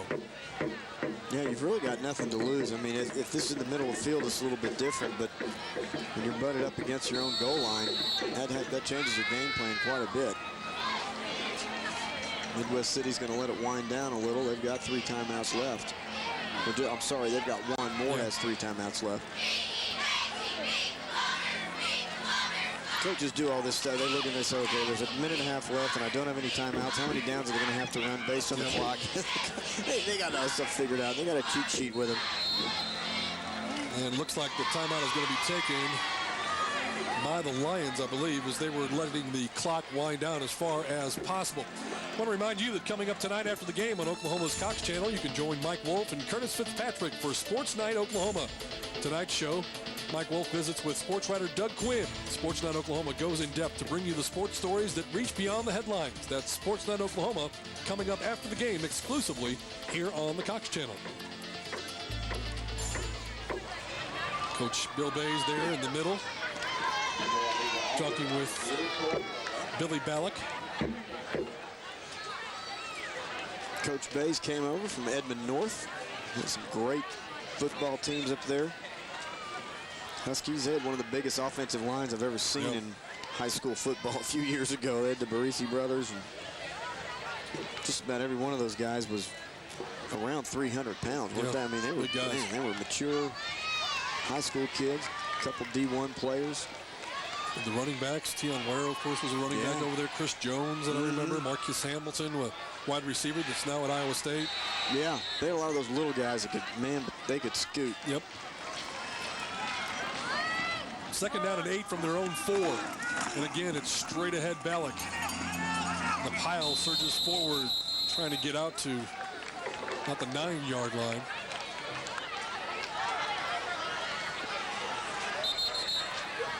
And now a timeout is going to be taken,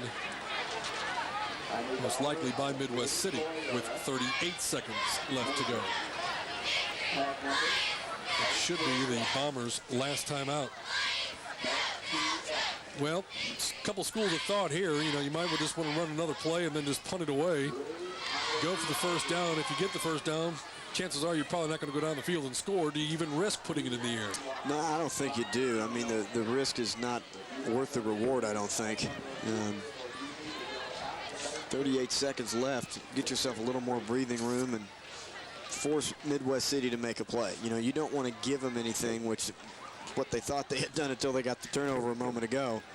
You've got to make them earn it at this point, and with 38 seconds left, and you know, you haven't been able to score. You're down here in the half, but 2 scores is a lot better than 3. Final seconds of this first half of play. A lot of the action going on early in this contest. A couple of turnovers. Neither team, or Moore, wasn't able to take advantage of. They had field position, got inside Midwest City territory. The first 3 possessions came away with no points. After a Moore interception by Midwest City, they took it down the field. and got the 9-yard touchdown run from Tim Flanders at the 3:32 mark in the first quarter of play. They added a field goal, a 40-yarder from Jordan Turner, and that's where we stand right now at 9-0. Third down 5, again, Ballack under center, and you see the exact same thing. Ballack trying to go forward, get another yard or two, and keep the clock running.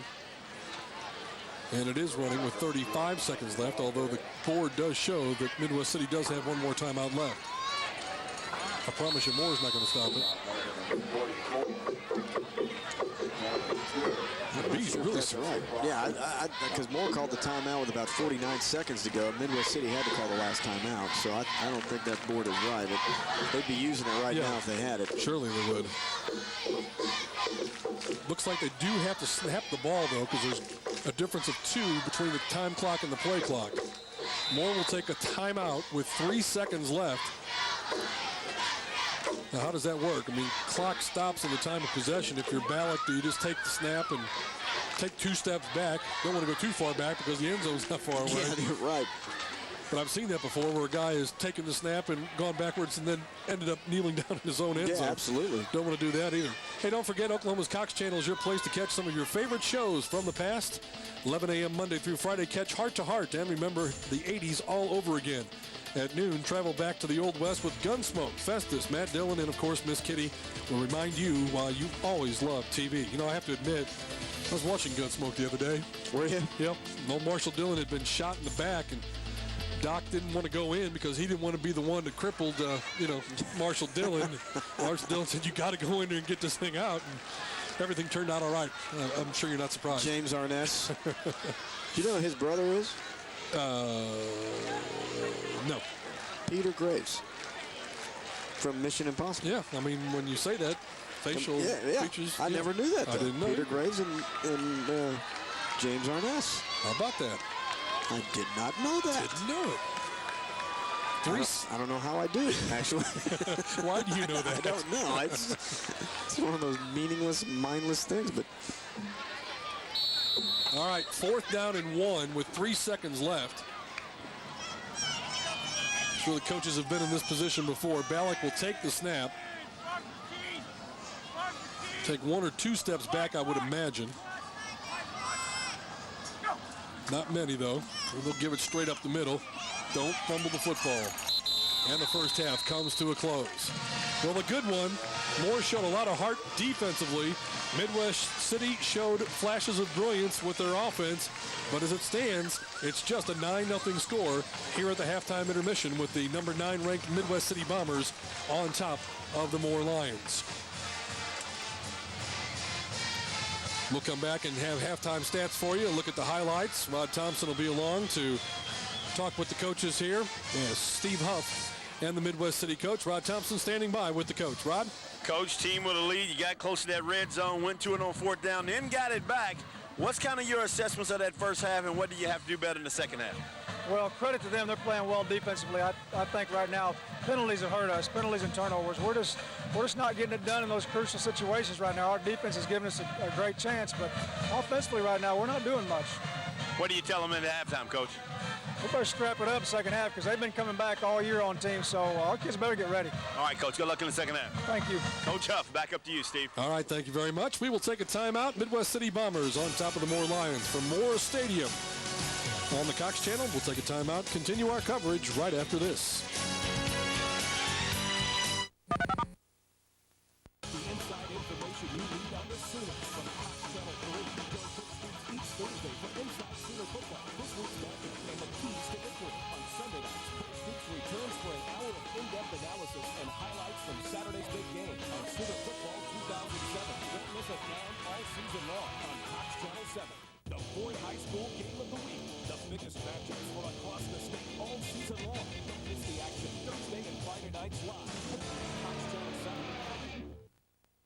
Introducing the biggest thing to happen in sports. Sports Monday, only in the Monday Oklahoman.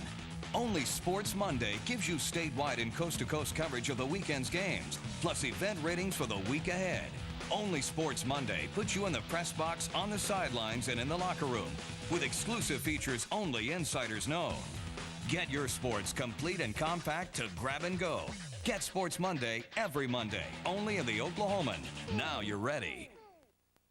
Check out the big dog, the 2008 Ford Super Duty, your Oklahoma Ford dealer. Well, I'm a big dog daddy, you know my Ford Super Duty is the leader in total quality. Heck, it's nicer than my own tour bus. And it has best-in-class payload and towing. Now get $3,000 cash back plus $1,000 owner loyalty cash on a 2008 Super Duty.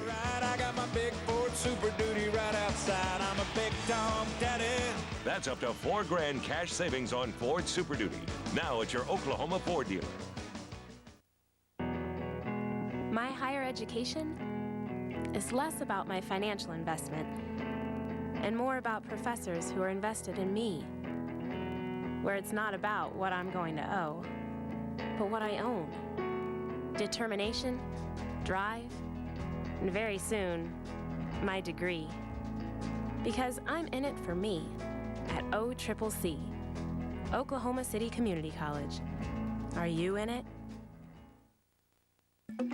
What if your phone had only the stuff you really need? Unlimited local calls, caller ID, call waiting, while saving $120 a year. Well, great savings and great service are here. Join the over 2 million Cox Phone customers nationwide who've made the choice to save. Get Cox Telephone for just $19.99 for a year. Call now and get free installation. Everything you could want for your phone from one great provider. Cox, your friend in the digital age. Entertaining the crowd here at the half.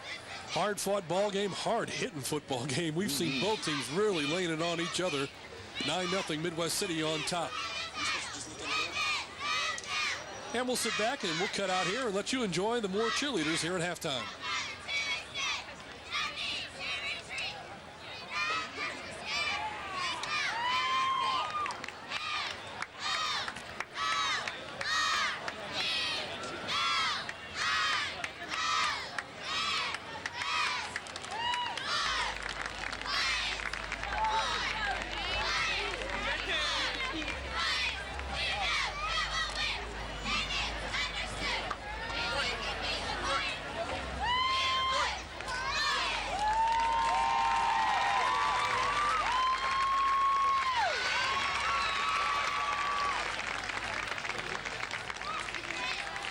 All right, there's the more cheerleaders here at halftime. The band is getting ready to perform. We'll come back with that performance. Halftime highlights and statistics for you right here on your Ford Dealers Game of the Week.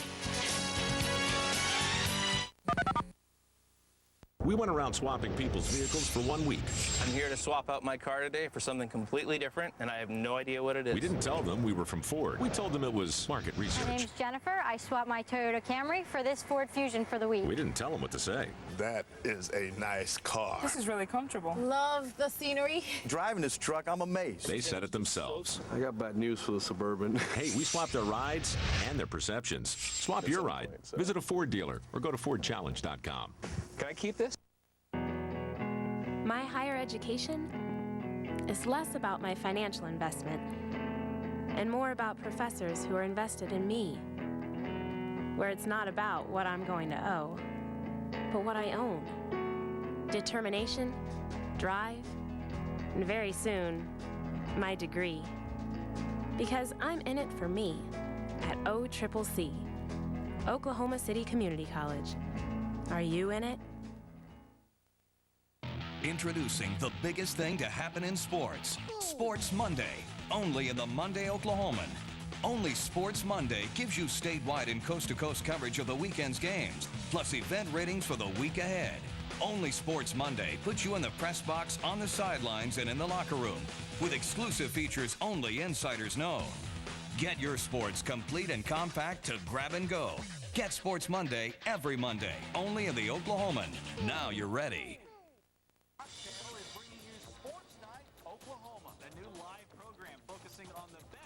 Sports 5 nights a week. We're going beyond the scores and the highlights to bring you the people and places that make Oklahoma sports what they are. Don't miss Sports Night Oklahoma weeknights at 10 on Channel 7. The Ford High School Game of the Week. The biggest matchups from across the state all season long. Don't miss the action Thursday and Friday nights. Welcome back. Midwest City on top, 9-0 here at the halftime intermission. The more band on the field. Let's go join them, and then we'll continue our coverage.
Introducing the biggest thing to happen in sports. Sports Monday, only in the Monday Oklahoman.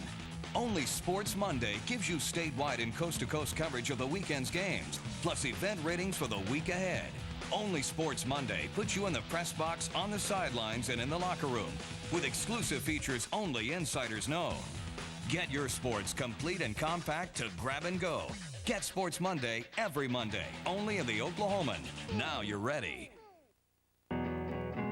My higher education is less about my financial investment and more about professors who are invested in me, where it's not about what I'm going to owe, but what I own.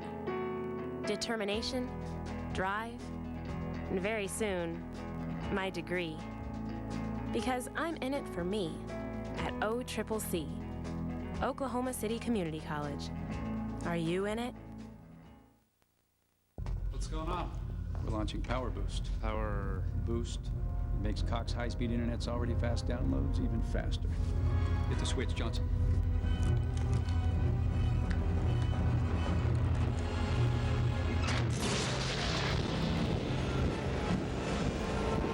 This will blow people's minds. Introducing Power Boost, another thing you won't get from AT&T DSL. We went around swapping people's vehicles for 1 week. We didn't tell them we were from Ford. We told them it was market research. I came to swap my Toyota Camry for a Ford Fusion. If I had to use one word to describe the Ford Fusion, I would say that it's stylish.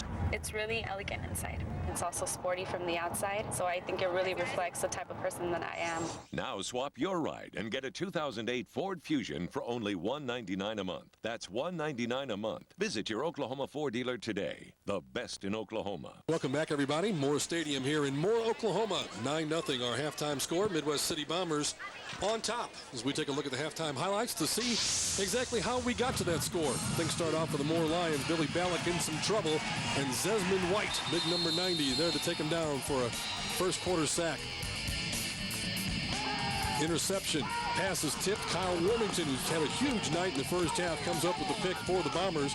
They had good field position to start most of the drives in that first quarter of play. Later, after a Moore turnover, this is Eric Jackson on a reception, gets the Bombers down in scoring position, and then it's Tim Flanders taking it in, busting a tackle with the 2 and working his way into the end zone, and Midwest City goes on top 6-0, missed the extra point. And then Mahoney tries to go up the middle against that Bomber defense, and there has not been much there running. Matter of fact, Moore is averaging less than a yard per carry in the first half. Flanders breaking a couple tackles, going back against the grain. Big 33-yard run. That was probably one of the very few big plays in that first half for either team, as it was very much a defensive struggle. Jordan Turner with a 40-yard field goal. That is the scoring. 9-0 Midwest City on top of the Moore Lions here at halftime at Moore Stadium. Week 3 of the high school football schedule. Obviously, this is a game for real, but it all begins for real next week when district play begins. 9-0 Bombers at the break. We'll take a timeout and continue right after this.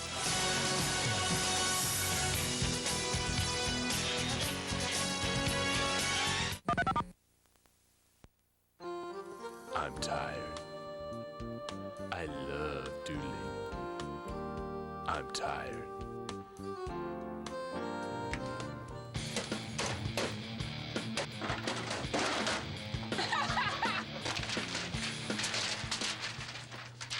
Bad commercial? Well, Francis Tuttle, it's good. We'll prepare you for an in-demand career doing something you want to do. Francis Tuttle, it's about choice.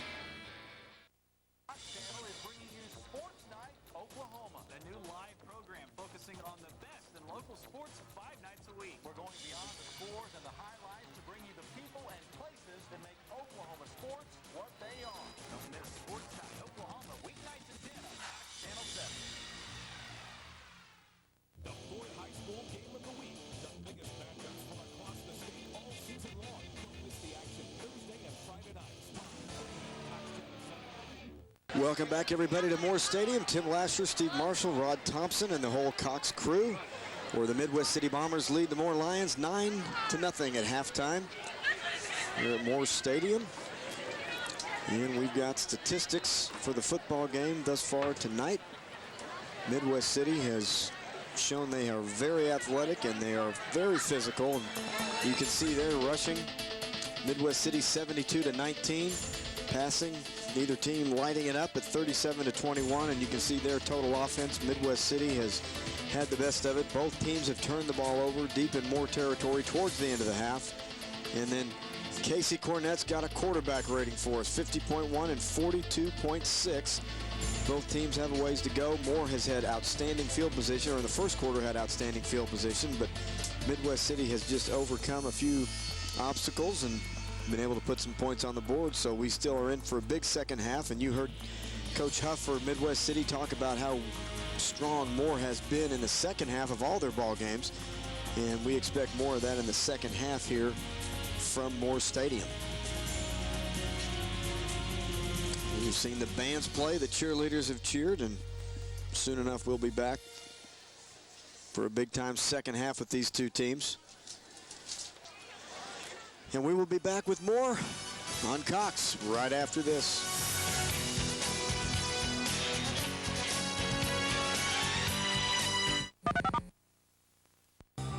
Cox is the fastest internet in Oklahoma, period.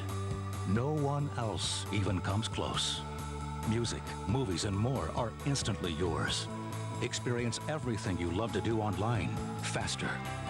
And it's all delivered over a state-of-the-art fiber network built specifically for Oklahoma by Cox. We do it for everyone. We do it for you. Cox is your friend in the digital age. Check out the big dog, the 2008 Ford Super Duty, your Oklahoma Ford dealer. Well, I'm a big dog daddy, you know my Ford Super Duty is the leader in total quality. Heck, it's nicer than my own tour bus. And it has best-in-class payload and towing. Now get $3,000 cash back plus $1,000 owner loyalty cash on a 2008 Super Duty. I got my big Ford Super Duty right outside. I'm a big dog daddy. That's up to $4,000 cash savings on Ford Super Duty. Now at your Oklahoma Ford dealer.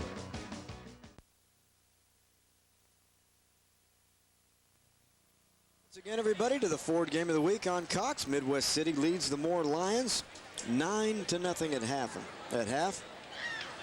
And don't forget, tomorrow night, more high school football on Oklahoma's Cox channel. It's the Broken Arrow Tigers taking on the Jenks Trojans at 7 o'clock p.m. Catch Rod Thompson, Mike Wolf for high school prime time, and then kickoff at 7:30 p.m. Oklahoma's Cox channel, where high school sports is still local television. What a football game they had the other night with Jenks and Union, a football game where it was 20-9, I think, at going into the fourth quarter. 6 touchdowns scored.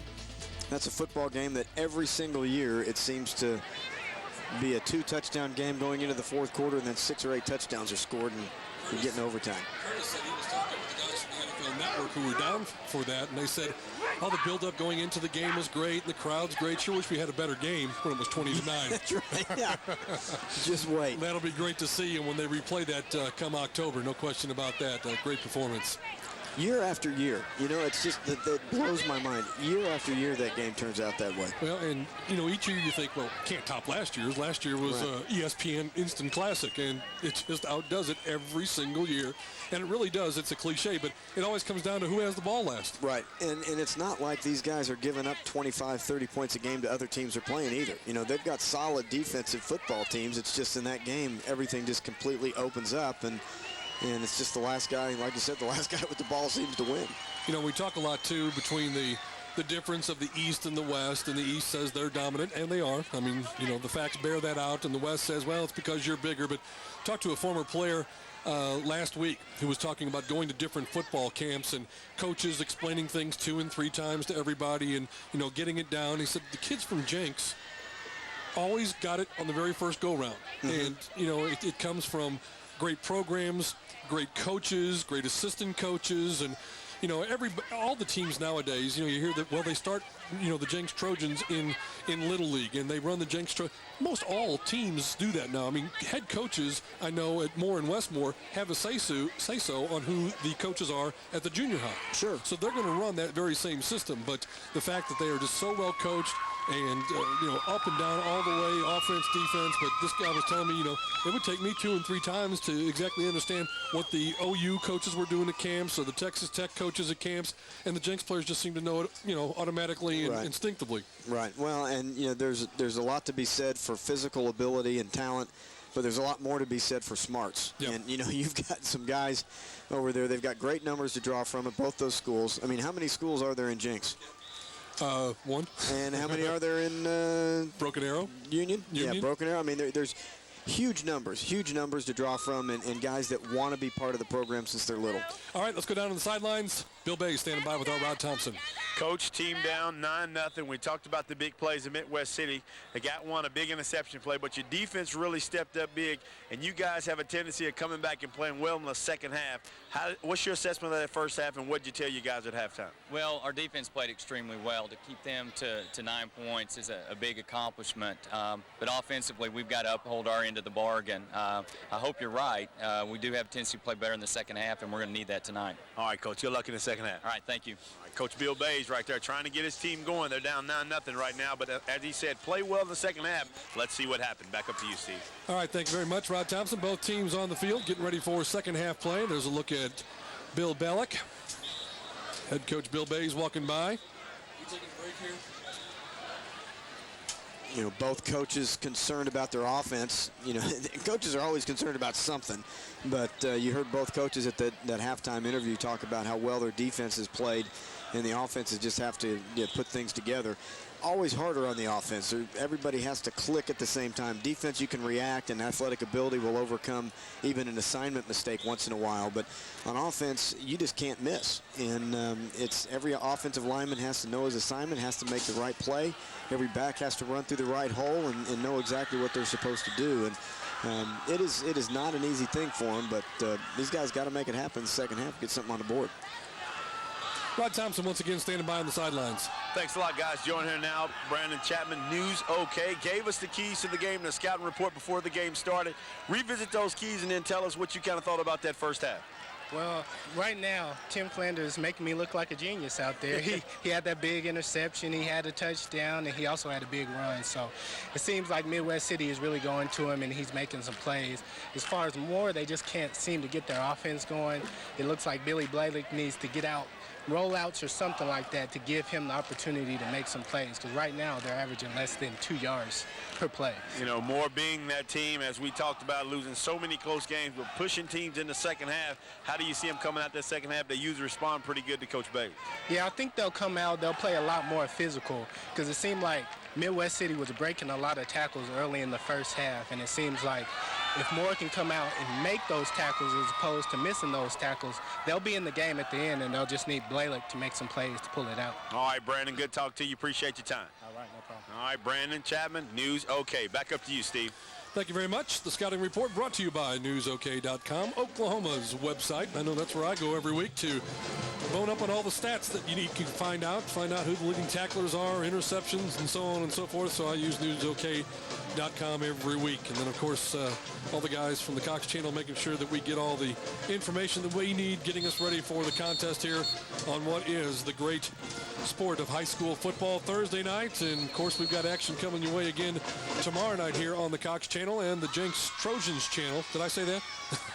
As they will be on for the third consecutive week as they take on Broken Arrow. And that'll be at 7 o'clock. Catch Rod Thompson and Mike Wolf for high school primetime, and then a kickoff at 7:30 right here on the Cox Channel.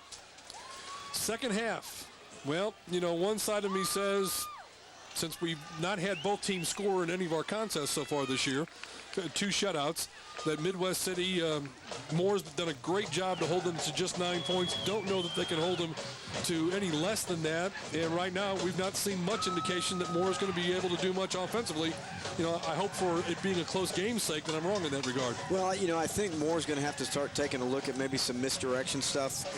They've got so much team speed, but if you can just go pick up, some big yardage and big chunks, and it may take teams that pursue very well and are fast as Midwest City is, sometimes it works to do some counters in misdirection and get you some success. Opening kickoff of the second half, returning it for the Moore Lions. Number 21 is Devin Johnson. He'll get it out to about the 25, 26-yard line. And that's where the Moore Lions will start at 1st and 10 Coming into the contest, we said that Billy Bellick had been average throwing for 244 yards per game. He had 21 yards passing in that first half, Tim. Well, you know, the defensive backfield played outstanding for the Bombers. I mean, there was times that Bellick had time to throw the ball. He just didn't have anybody to throw it to. And then at some point it starts to break down on you a little bit offensively. But, you know, this is a very talented football team. And look how many guys they have inside the box right now. Would that be 10? Just about almost 11. That's 10 and a half. Long count here as the play clock gets down to 9. Dalton Hilliard tries the left side. He is horse collared there. He might get to the line of scrimmage or maybe a half yard, but that would be it. Apparently there was a fumble on the play. They're calling him down. But, I mean, I don't care who you are. You can't block 10 guys. You know, you got 5 guys down there, maybe 6 with a tight end, maybe 7 with a back. But if there's 10 guys there, you can't block them. It's really Darren Bellick to pass. This drive starts at the Moore 27-yard line. Pickup of 2 on the play.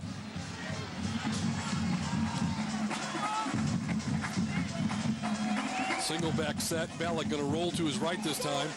Going deep. Got Philip Herschel out there.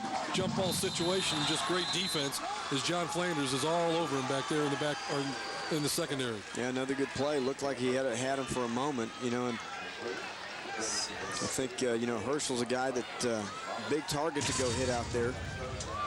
Bellick gets the ball downfield, is able to set up and step into that throw. Throws well a pretty thrown ball, yeah. Real worth on. That's just a great defensive play. Yep.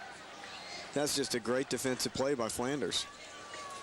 So 3rd and 8 coming up for the Lions. You know, I mentioned in primetime show with Rod early that Moore loved to throw that bubble pass, but because of the secondary speed, they might not be able to do that. We've not seen it all night long. This one's thrown up for grabs. Lots of contact, and a penalty flag is down. That's going to be an interesting call because that ball was thrown up for grabs. We also have a penalty flag in the backfield thrown by the referee, so let's sort this thing out. What'd you see? Well, the first thing that I noticed was Bellick had 2 receivers around the 40 and the 50-yard line that were wide open, and he threw it into triple coverage. Now, they may get away with this one here. That we could have a roughing the passer call and a potential interference call, but he had a couple of guys open, and that's where he's got to get the ball to his open receivers before he just tries to get the big chunk of yardage. Holding on the offense. Pass interference. Defense. Offset. 3rd down. Let's do it all again. Do it all again. Had a couple of guys open on those out routes out there that could have picked up the 1st down. And I know Coach Bays doesn't like audibling too much, you know, with his quarterbacks. I know that they've got options to do that, but they don't do it a lot compared to some teams that will run this style of offense. But 3rd down conversions. There's a look. Herschel, top of your screen. Heinzelman in the slot left. Bellick takes the snap again under pressure, throwing down the middle to Heinzelman. He's there and he's got it. 1st down Lions inside Bomber territory down to the 35-yard line. No, these guys are too good not to get this many chances and then make some play. And right there, I think you'll see a good example of going for your primetime guys. You know, you got Bellick back there. Offensive line does a very nice job providing him some time, just enough to get that ball away. And there's Heinzelman running a nice post route, getting inside of the defender. And biggest play of the night for the Lions. Gives them a 1st down at the Midwest City 35-yard line.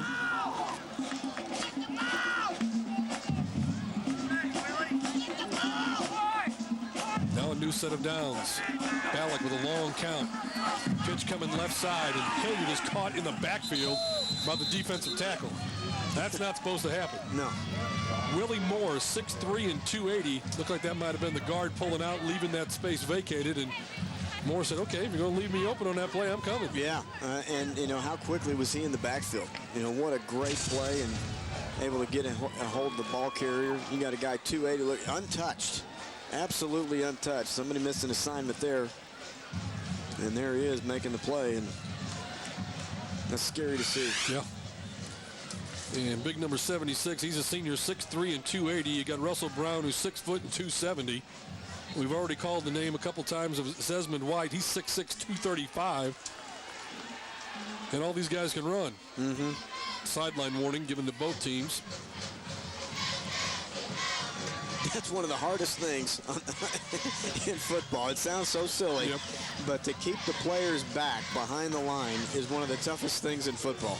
Usually have a coach or at least a parent assistant who's in charge of that. Yeah, there is on usually the weight coach, the strength coach, or one of the trainers is in charge of that assignment. You have to assign somebody to keep the players back. Penalty flag flies again, probably another holding call. Ballack had some time. It seems like they're trying to roll him out of the pocket more in this half to try and buy him some more time too, Tim. Yeah, absolutely. I mean, this team is too good. Another holding penalty to hold on for that long, and I think that's a smart move by Coach Bays. Get his quarterback some time and space where he can set up and throw the football. But once again, it was Cameron Stewart, 6'1", 220. In on the tackle. Holding! Offense! 10 yards, probably foul. Second out. You get a few holding calls like this, you know, you may have some players out there talking about it, and then the officials really start to look for it. Yep. And that's why these things come in clusters a lot of times. You know, it's not very often that you see a couple holding calls somewhere on a couple of continuous plays. You start seeing it all the time. And then players get a reputation for it. Then coaches start telling refs before the game, hey, watch for this guy. He's going to start giving you, he's going to start holding a little bit. Next thing you know, they're calling it all the time. That's right. What do they get off doing that? Second down, 28. More backed up to their own 47-yard line. Bombers show blitz. Moore does a good job picking it up, going back down the middle of the field. They got Heintzelman wide open. Touchdown, Lions. That may have been the same play we saw just a moment ago. They had three backs in the backfield there. Little play action. Again, beautiful job. You mentioned it, Steve, by the offensive line providing a pocket that Ballack could step up into. And then Heintzelman beats his man once again. They keep going back to that same side. Look at that pocket. Really well done. And man, you're not going to see a better thrown football than that. Saturdays or Sundays. Yeah, that is perfect. Caught the blitz, did a good job there, and that is just picture perfect and great camera work. Wide open, in stride, right on the money. Touchdown, 53 yards. Ballack to Heintzelman. Extra point, trouble with the extra point. Ball comes loose on the ground, still kicked around. And finally picked up by Midwest City. And that will mean that we will still have a 9-6 contest. So Moore needed the extra point to maybe need just 3 to come out on top should the score remain the same. But right now it's 9-6. We'll take a timeout and come back with more right after this.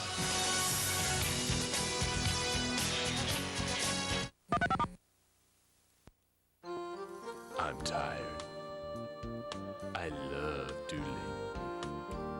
I'm tired.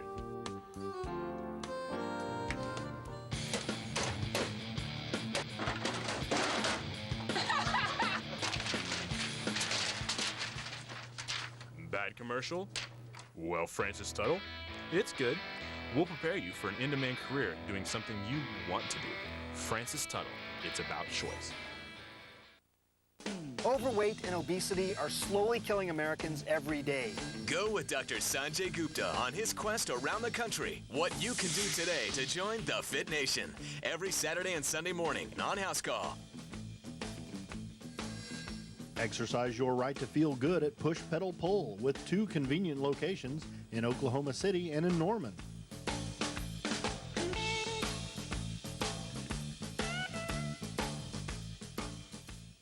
73-yard touchdown drive for the Moore Lions. Extra point is failed, but we've got us a football game, and for the first time in 3 weeks, we have a game where both teams have scored. That's absolutely right. We're excited. And yeah, the missed extra point is big. That's would have given a field goal opportunity to go ahead in the game, but it's not, it's not fatal because you're able to at least, and field goal keeps you in it, gets you into overtime. There's a loose ball on the kickoff, covered there at the very last second by Dominique Barnes-Karn, and the Bombers will come out 1st and 10. It's a great first possession for the Moore Lions. See how they were able to how Midwest City is able to answer to that. Well, that deep onside kick, that's exactly what it's designed to do. You hang the ball up there and you let your coverage team and the receiver of the ball, the kick returner, will feel that pressure and start to panic because the guys are right on top of them. And it's designed to cause a turnover and not allow for any type of a return. And it works, surprisingly, it works an awful lot. Antonio Brown up the middle for about 7 yards across the 35 to the 37-yard line. Brown came into the contest, 23 carries, 121 yards, 4 touchdowns, averaging 5.2 yards a carry. Tim Flanders gets most of the carries. Tonight he has 9 carries for 60 yards. Pretty good average. Second down 3. Brown again over the right side. Gets first down yardage across the 42. We'll maybe have Rod Thompson check on some of the injuries because I know the Moore Lions have lost at least 2 players in the contest. And talking with J.D. Northcutt, who does the play-by-play for the Moore Lions station, he said that Heinzelman had gotten a little nicked up, but as evidenced by the 53-yard touchdown reception, he looks to be okay. He is back, and the Lions are happy about it. First possession for the Bombers here in the second half. They went to the locker room leading 9-0. Moore put 6 on the board to start the second half. Here's a give in the backfield. Stacked up. Short gain. Now it's loose on the ground. Loose football. Moore Lions are coming away with it. Do we have an official response to that? Hold on. You know, that's one of those plays where you've got to stand up and you go right to the official and show him the football that you've got it. And they did give it to him. Devin Johnson, number 21, came out of the pack with the football, and right now, Bill Bays, who you just saw, feeling a lot better about the second half. Well, that's because we've all got the picture of Alan Patrick holding the ball at the Oregon game from OU, and it didn't seem to matter. But, you know, even before that turnover, I was going to comment, that was the best defensive play I've seen for Moore all night. You watch it, they string this thing out. There's blue jerseys everywhere. Everybody's putting a hat on him, and then that ball pops out. That's the 3rd turnover of the night for Midwest City. And look how it squirts right through. It's amazing how hard it is to get your arms around that football. Trevor Davis, number 40, coming up with the big hit. Devin Johnson with the fumble recovery. And the Lions have it 1st and 10 at the Midwest City 46-yard line. Pitch coming right side. They have not had any success with this play at all. And Hilliard goes down hard, and he's not happy. Hilliard has had a rough night. Yeah, well, he's... They're just going to have to go strictly to the pass, it looks like. Well, that's where they've had the most success, you know, and that's where I think, and we talked a little bit about this last week, that's where a lot of the teams on the west side of the state have become so one-dimensional they haven't been able to overcome the teams over on the east side. But this Midwest City team athletically can pretty much compete with anybody. 10 carries, -2 yards in the night for Hilliard. 2nd and 16 Lions. Here comes the blitz off the corner again. Ballack in trouble. Does buy some time. Now has some running room. But the speed of that Midwest City defense, even though it looks like there's running room out there, number 42, Richard Reed, coming over to make sure he doesn't get too very far. He'll gain about 4 on the play. Well, you cannot do any more than Billy Ballack did on that play. There's nothing more he could have possibly done. He had guys that were unblocked, 2 of them from the left side, from his backside, coming right at him. He steps up, he makes 2 beautiful football moves, and then he gets into open space. But there's a linebacker that's at least as fast as he is able to run him down. You would think a quarterback draw might be a pretty decent call, as much as it appears that Midwest City is sending guys off the corner and blitzes and linebackers up the middle. 3rd and 13. Roll them out right once again. This time over the middle. Had a receiver there. Taylor Johnson, a little too tall, incomplete, brings up a punting situation. Yeah, and those are those plays that you look back on and say, what if? And there was a real opportunity for another first down. He had some open space, but the ball's just a little bit too high. But still in all, they can play some field position football here. More if they can get a punt down inside the 20. Ronson Chalfie takes care of the punting duties. We've got him listed at 6'8". I don't think he's that tall. But he's tall. 6'8", tallest punter in history.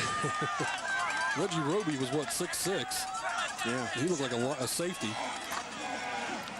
Calfee, low line drive kick. Almost sounded as though somebody got a fingertip on it. Taking it in full stride on the return. That's number 9 for Midwest City, Dominique Barnes-Karn. Gets it out to about the 31-yard line. 1st and 10 for the Bombers, who now lead it by just 3, 9-6. I played in a game against Reggie Roby, a preseason game up in Chicago, and he was a huge guy. But I had never in my life seen a guy punt the ball like he could. Yeah. You almost lost sight of it into the sky. He could hit the ball as high. I mean, 5.5, nearly 6-second hang time. Just things just unheard of watching him in pregame. I was just mesmerized.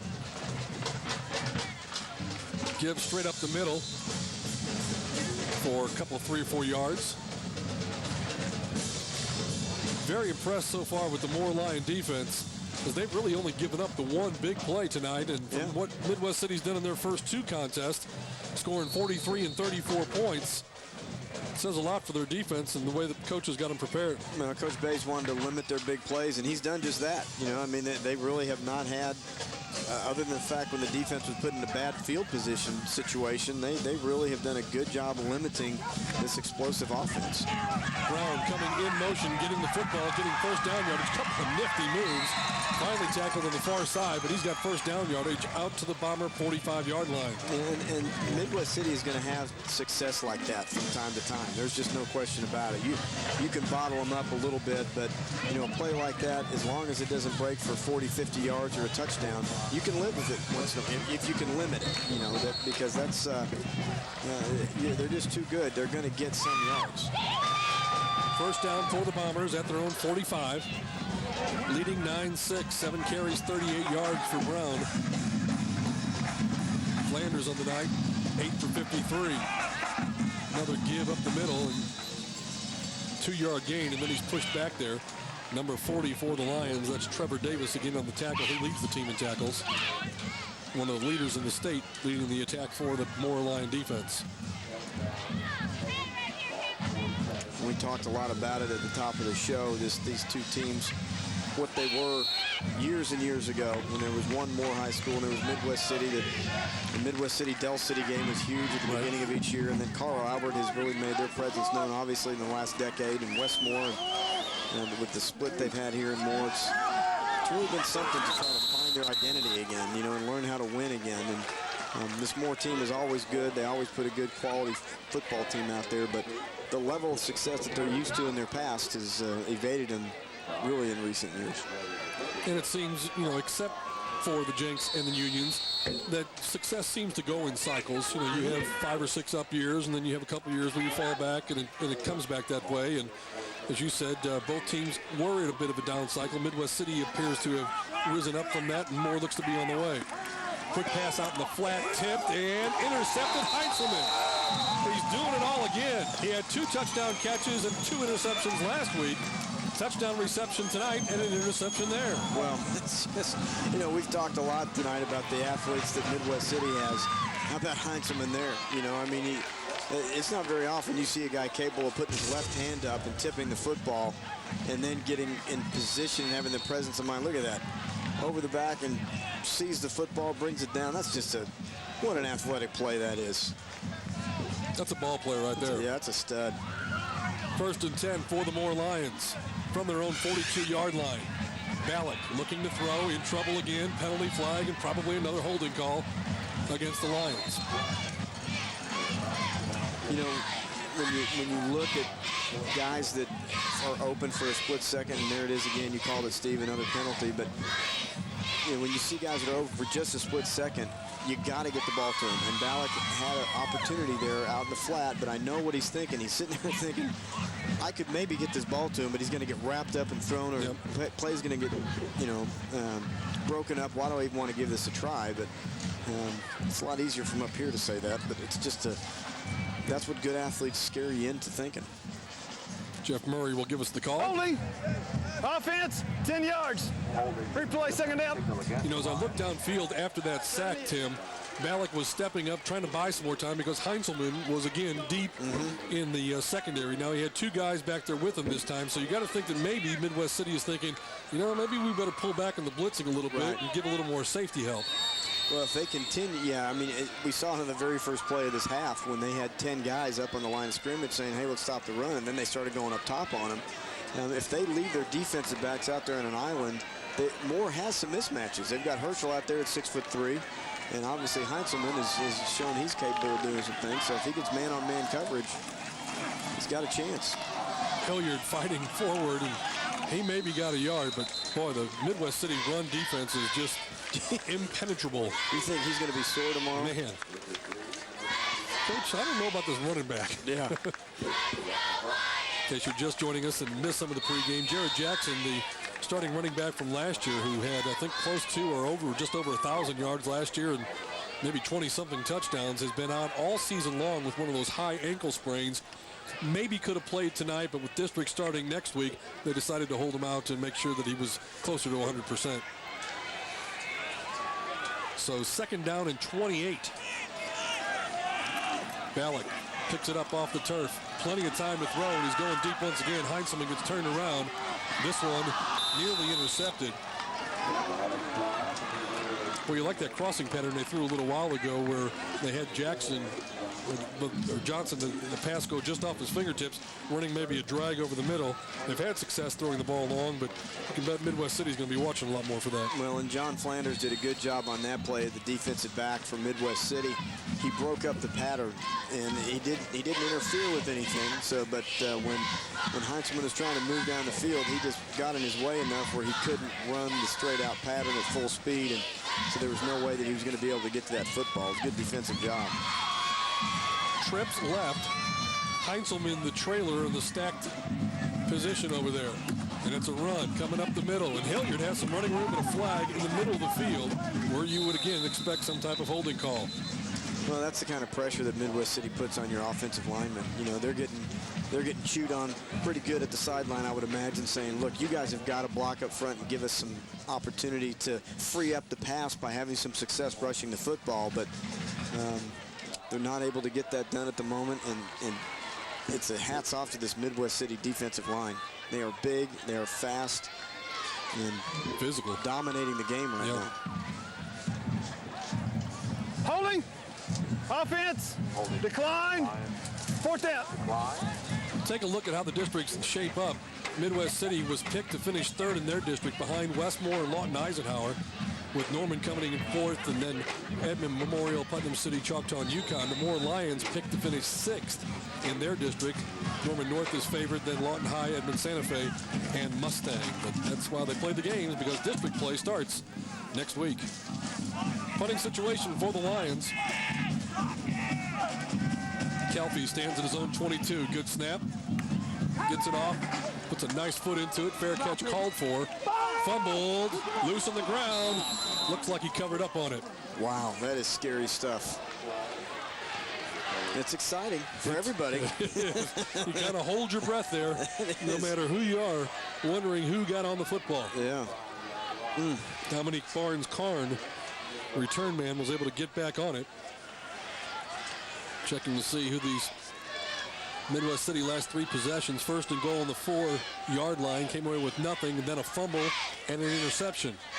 So the Bomber offense has not done too well here in the last couple of possessions. Moore Lions will open up at Putnam City West next week. We'll tell you about Midwest City here in just a bit. They will open up with Yukon at home. New quarterback in the game, Chilcote. Throws the pass, it's complete on the far side. Chilcote comes in. Now, he's played quite a bit this year, even though he's 2nd string.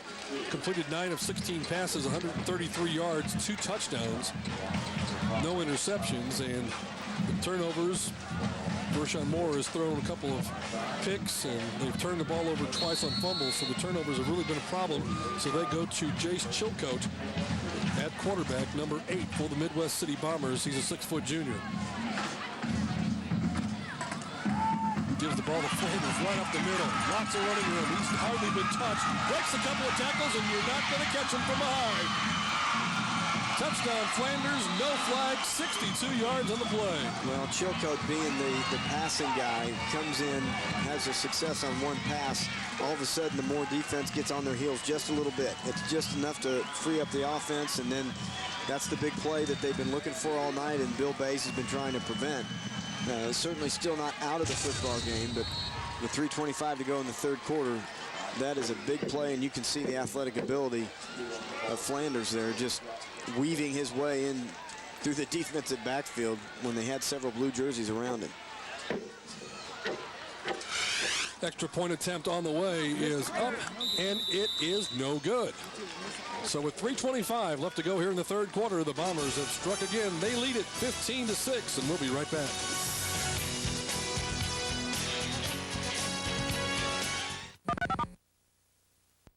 Overweight and obesity are slowly killing Americans every day. Go with Dr. Sanjay Gupta on his quest around the country. What you can do today to join the Fit Nation. Every Saturday and Sunday morning on House Call. Exercise your right to feel good at Push Pedal Pull with 2 convenient locations in Oklahoma City and in Norman.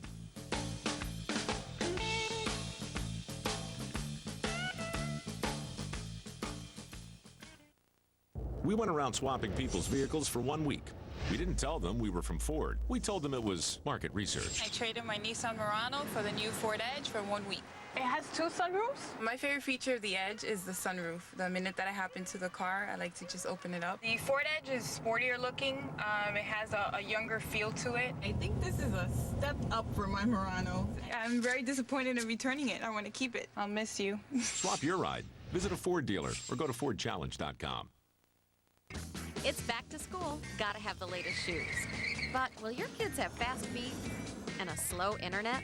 Start school on the right foot with Cox. Their high-speed internet is the fastest in Oklahoma, period. Cox DVR lets the kids do their homework, then watch TV. And bundle with Cox Phone to save even more. Call now to order Cox high-speed internet and save $10 a month for 6 months.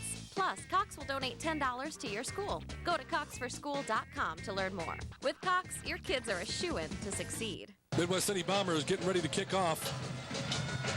They are 2-0 on the season, and they can strike lightning quick, and we just saw it. 62-yard touchdown run from Tim Flanders. The Bombers go back on top 15-6 in what has been an extremely hard-fought game. Kickoff hits at the end line and goes through, and the Moore Lions will come out with the ball 1st and 10 at their own 20-yard line. Yeah, this is by far the most physical football game we've seen thus far this year. Without a question. You know, you can hit a guy, but if you run a 5.5 40, it just doesn't look as good as when you're running a 4.3 40 and hitting it. It's just there's something about the law of physics that makes it more spectacular. So Moore has hung in there defensively and got to within 3. The offense has shown really just a couple of long pass plays, not much success on the ground. They have stayed with it. Give them credit for that.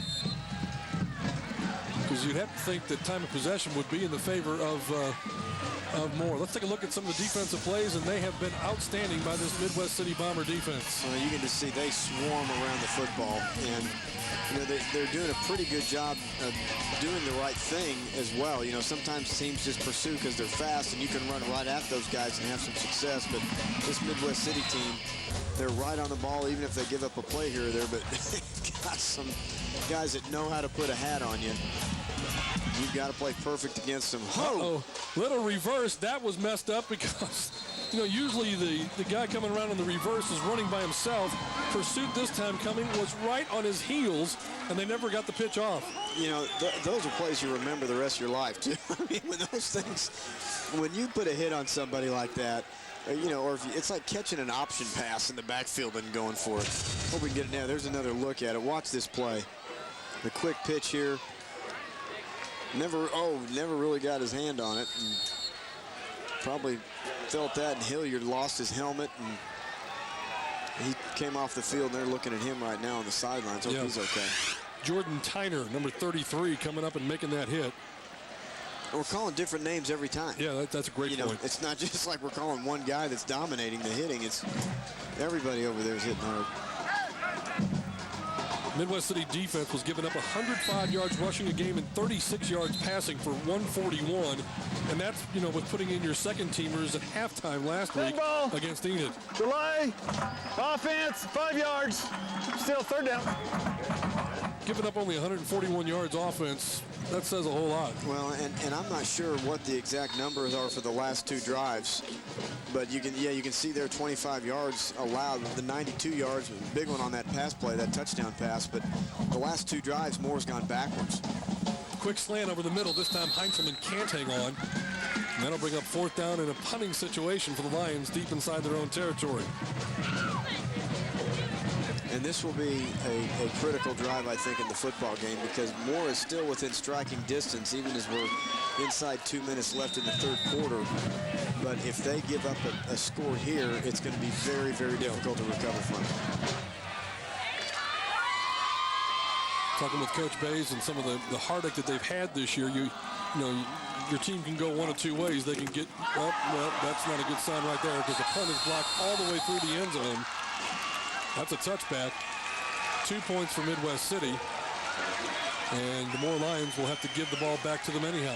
I have been playing or watching football for 32 years now, and I have never seen a blocked punt go through the uprights.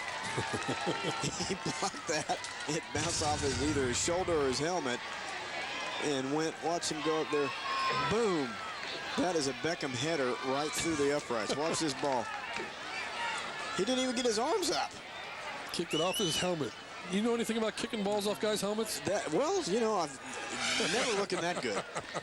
Never looking that good. That is... That should be worth 5 points. Hey, now's a great time to add the fastest internet in Oklahoma. Add any Cox product, and Cox will donate $10 to the school of your choice. Go to cox4school.com for more information. Act now and get high-speed internet for $10 off per month for 6 months. That is one that we'll have to save for the highlights. Yeah. I don't think the Moore fans will want to see it. No, but that was what was funny is, you know, he didn't even get his arms up to try to block it. It just went right off his face. Jeffrey Wright, 6 foot, 200-pound sophomore. Wow. College score, West Virginia had a 14-7 lead on Maryland at the end of the first half. Now they're up 31-7. Who was that again? Sorry, I was West Virginia leads Maryland 31-7 in the 4th quarter. But an interesting college football season, no question about that.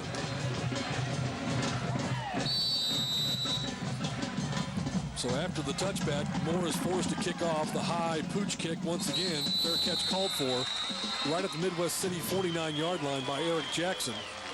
So a 17-6 Midwest City lead, and now they have the football back as well. Yeah, they got their 2 extra points back on that safety, and now they've got possession right at midfield. This is going to be a real opportunity for Midwest City to probably close the game out if they can get points out of this drive. It's a 2-score game right now. Now Moore can get a field goal, a touchdown, and a 2-point conversion to stay in it, but that's not easy to execute. Pass behind the intended receiver, but caught as Chilcote remains in at quarterback. Getting it out there to number 3, Antonio Brown, out of the backfield. When you wonder if Coach Huff is thinking, you know, if Chilcote is my passing guy, really, or is a stronger passer of the two, Vershawn Moore runs better. When you've got running backs like Midwest City has in the stable, you might be able to just keep defenses even more honest with a little bit stronger arm. 2 for 2, 20 yards throwing the football for Chilcutt. That loosens up the secondary for Tim Flanders, who gets first down yardage inside the Moore 35 down to the 31-yard line. I wonder how much, and I don't know what the time of possession is in the game at the moment. We know what that is. Casey Cornett says, yeah, I can get it, but he's working on the passing ratings and things like that. Yeah, I'll give that to you. Trigonometry homework in between everything else here, but he'll get it done for us. Ask and you shall receive. Chilcote, quick drop, blocked down at the line of scrimmage. Good play there by number 68 again, and I do believe that is Mr. Galindo.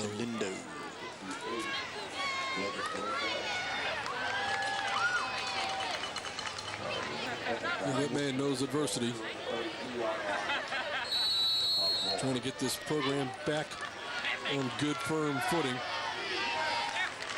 And they've got easier games. Don't want to discredit any of the teams coming up in their schedule, but when you open up with Westmore and Norman and Midwest City. That's pretty, pretty tough games. You know, some of these teams really schedule very difficult out-of-district games, preparing for that district play. I mean, the name of the game is in high school football, it's all about what you do to get into the playoffs, and you can make yourself better. I know a couple of, was it 2 years ago, Norman North had Muskogee. They had the same. Was it? Well, they started off with Norman. Then they they had Norman, and then they had Muskogee, and then Westmore. Just and then, this year too. At the time, those three teams were all top 5 teams. I think they met. Play clock and the game clock exactly the same. Yeah. They should have played North Texas and Utah State.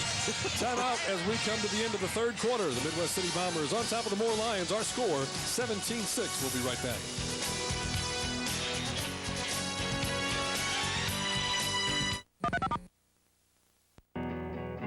My higher education is less about my financial investment and more about professors who are invested in me, where it's not about what I'm going to owe, but what I own. Determination, drive, and very soon, my degree. Because I'm in it for me at OCCC, Oklahoma City Community College. Are you in it? That's why Hawaiian's the best. Nope, Cajun is. Woo! Oh, actually, teriyaki's the best. In fact, Wingstop researchers scoured the Japanese Himalayas to discover its ancient secrets. There aren't any Japanese Himalayas. Teriyaki rules! Booyah! Guys, hey, come on. They're all good. Now, I'm not going to have to sit you back in timeout, am I? No, Troy. No, Troy.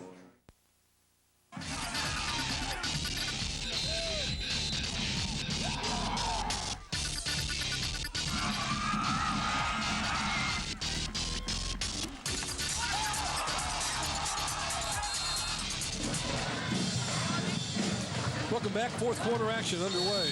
Midwest City has the ball at the Moore 28-yard line. Looks like they're starting to get their offense together under Jace Chilcote at quarterback. Hands off as Brown hurdles. Loose football on the ground. Moore had it, tried to pick it up and run with it, and then lost it right back to Midwest City. Well, and it's very easy on a play like that for everybody to say, just get on the football, recover it. But you know what?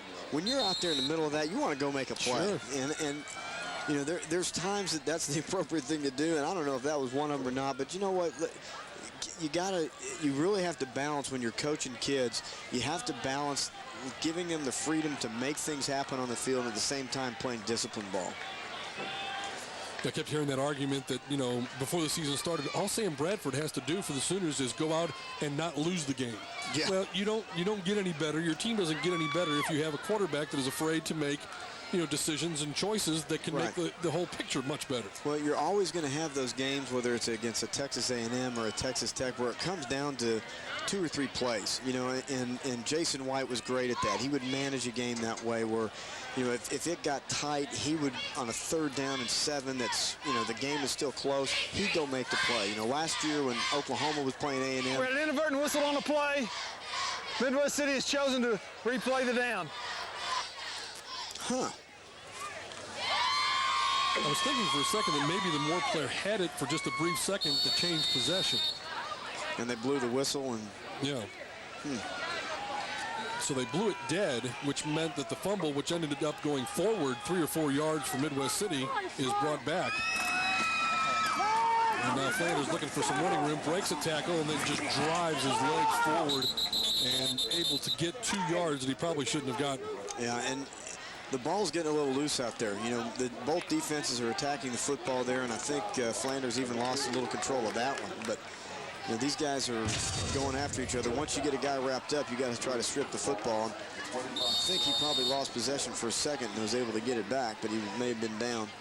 Yeah, that ball popped out as he went down, but nothing good ever happens with an inadvertent whistle. 139 yards rushing in the night for Tim Flanders. 62-yard touchdown run. Here's Chilcote, low pass, hits the turf on 4th down and 3, incomplete. And that means the ball will be turned back over to the Moore Lions. 10:44 to go. And this is the drive where Moore, if you get 3, you're still a touchdown and, like you said, a 2-point conversion away from tying it. I mean, the game hadn't even started, Jenks and Union. This was like the score at that point of this game.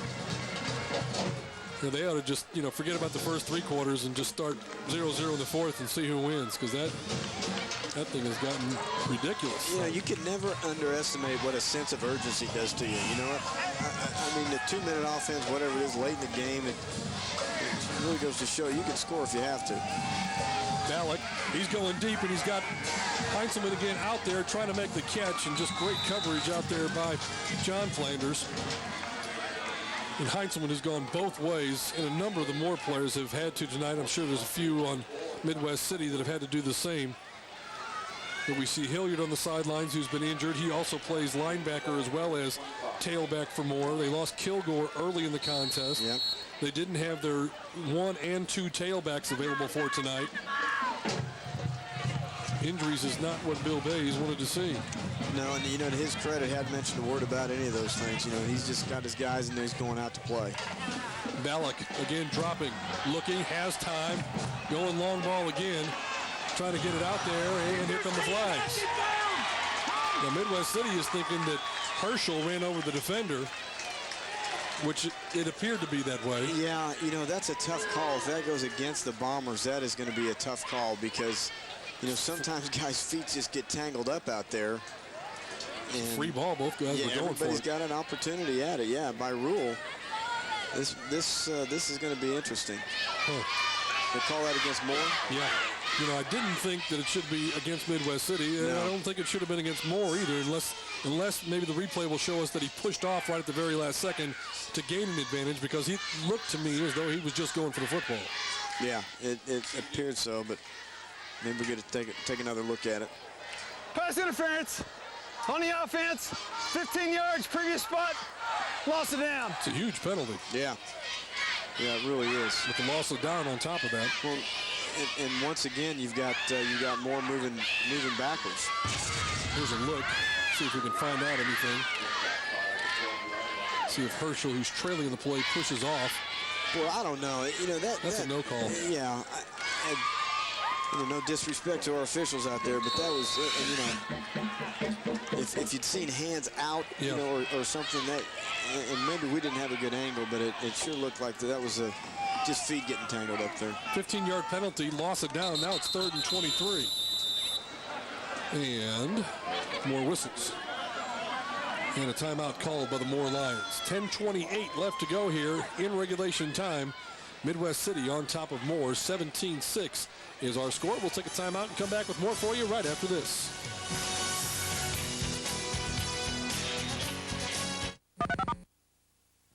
Once again, the people have spoken. Once again, one name ranked highest for outstanding phone service. Once again, one company received a J.D. Power and Associates Award for overall customer satisfaction. And once again, it wasn't the old phone company. Cox Digital Telephone, the phone service people like most.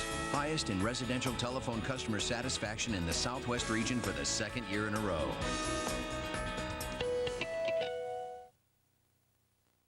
You're traveling through another dimension. A dimension not only of sight and sound, but of mind. A journey into a wondrous land whose boundaries are that of imagination. Tune into the Twilight Zone. Weeknights at 11 on Cox Channel 7. The Ford High School Game of the Week is brought to you by Burger King. Have it your way. Francis Tuttle Technology Center, where it's about choice. And Cox, your friend in the digital age.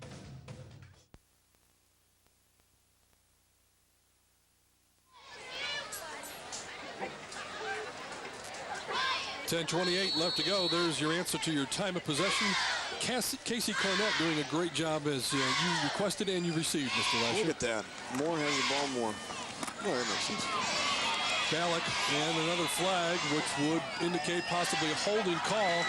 Herschel try to reach out and grab it one-handed. Can't think it would be anything other than holding against the Moore Lions. You know, if you're an offensive lineman and you're about to see your quarterback get blindsided and really, Probably hard not to reach out and grab hold. Yeah. We'll start cutting him. You know, I mean, you're going to get a penalty either way. You're going to either dive at his knees or... Just the 4th holding penalty against the Lions here tonight. Yeah. And again, that's just a tribute to that Midwest City defense. They're just so fast. Holding. Offense. Declined. We will play 4th down. 4th down, a punting situation. We know what happened to the last punt. Bronson Chalfie has to get the ball off in a hurry. His last punt went through the uprights. But that was backwards. Over his head.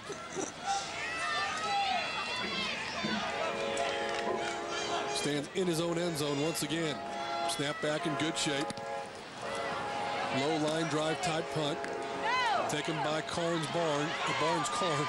And taken down at the 45-yard line. Good special teams play there on the far side for the Moore Lions. Coming up with that tackle is number 40, Trevor Davis. Oh, I'm sorry, 48 coming up with the tackle, and that would be Cody Bivens. Dominique Barnes-Carn. I remember talking to his mother last year before the Westmore Midwest City game. 5'7", 165. 10:08 left to go. The Bombers have started to gear up the offense a bit. Turnovers have stopped them. Chilcote remains the quarterback. Gives straight ahead. We'll pick up 3 or 4. Flanders has those 2 big runs, but I bet if you take all the yardage, well, 3 big runs, he had that 33-yarder. He's got most of his yardage on those 3 runs. The other yardage has come very hard-earned. Oh, yeah.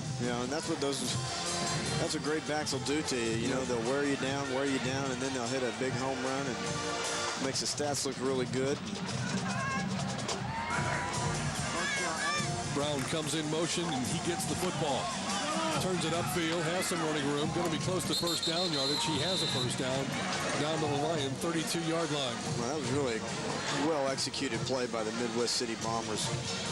Everybody carried out their blocking assignments, left that open, and gave them exactly what they were looking for.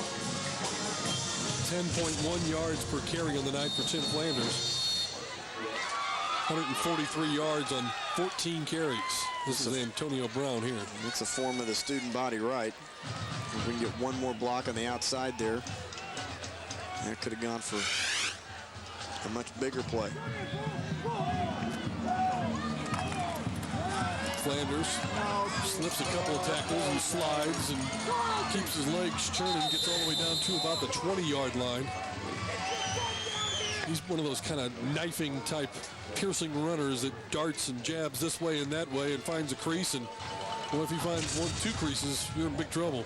And he's a really mature, physically he's a mature kid. You know, I mean, at 5'10" and 195 pounds, you see a lot more guys at 140 to 155 pounds that are that size. And you know, he's obviously spent some time in the weight room and get himself into shape. And at 195, he still scoots at a 4.3. Yeah. Man. Flanders again breaking some tackles. See the Lions trying to pull at that football and get it loose again. They've come up with 4 turnovers tonight, so not a bad idea, but Midwest City getting close to putting some more points on the board. You know, you watch the vision on Flanders now as he looks for creases. They've got some pretty wide gaps between their offensive linemen down there, and that's the offense that they run. You know, they'll spread it out. The spread offense anymore isn't just for passing teams. That's right. You know, that's the advantage it gives you is it gives you a great opportunity to run the football as well. Quick pass to the slot receiver, Jackson. He catches it, gets down to about the 5-yard line. And the Bombers methodically moving the football downfield. And you got to say that the offense has certainly responded real well to Jace Chilcote coming in and running the offense. Vershawn Moore played the first half and most of the third quarter. But since they made the change after the second interception, Chilcote has been marching them down the field. You know, they noted some of the great players that have played at Midwest City on our sheet. Mike Gundy, Kel Gundy, Sheldon Williams, Chip Land, Tony Parker, All great athletes. And Flanders probably end of that list. Yep. And then they come down with Brewster Hobby. Brewster's one of the great guys, good friend, but he played for Bud Wilkinson. Wow. So you got your Gundys, you got your Sheldon Williams, these guys that are born in the 80s. Right. Seems then you go to your Brewster Hobby, who may have been born in the 80s, but it was of another I love you, Brewster. Another century. Matt Kemp also from Midwest City, who's having a breakout year. Last year as a rookie, and this year with the Dodgers. And Ryan Buddy, of course, playing with the Angels. Don't forget guys like A.J. Hinch, too. Yep. Lorenzo Williams, who's at Missouri right now. Extra point is good after the Flanders touchdown, his third of the night. Midwest City's on top 24-6. We'll be right back.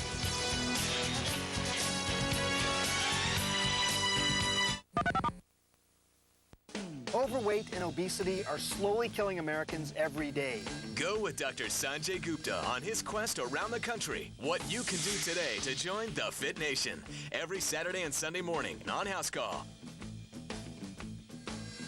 Exercise your right to feel good at Push Pedal Pull with 2 convenient locations in Oklahoma City and in Norman.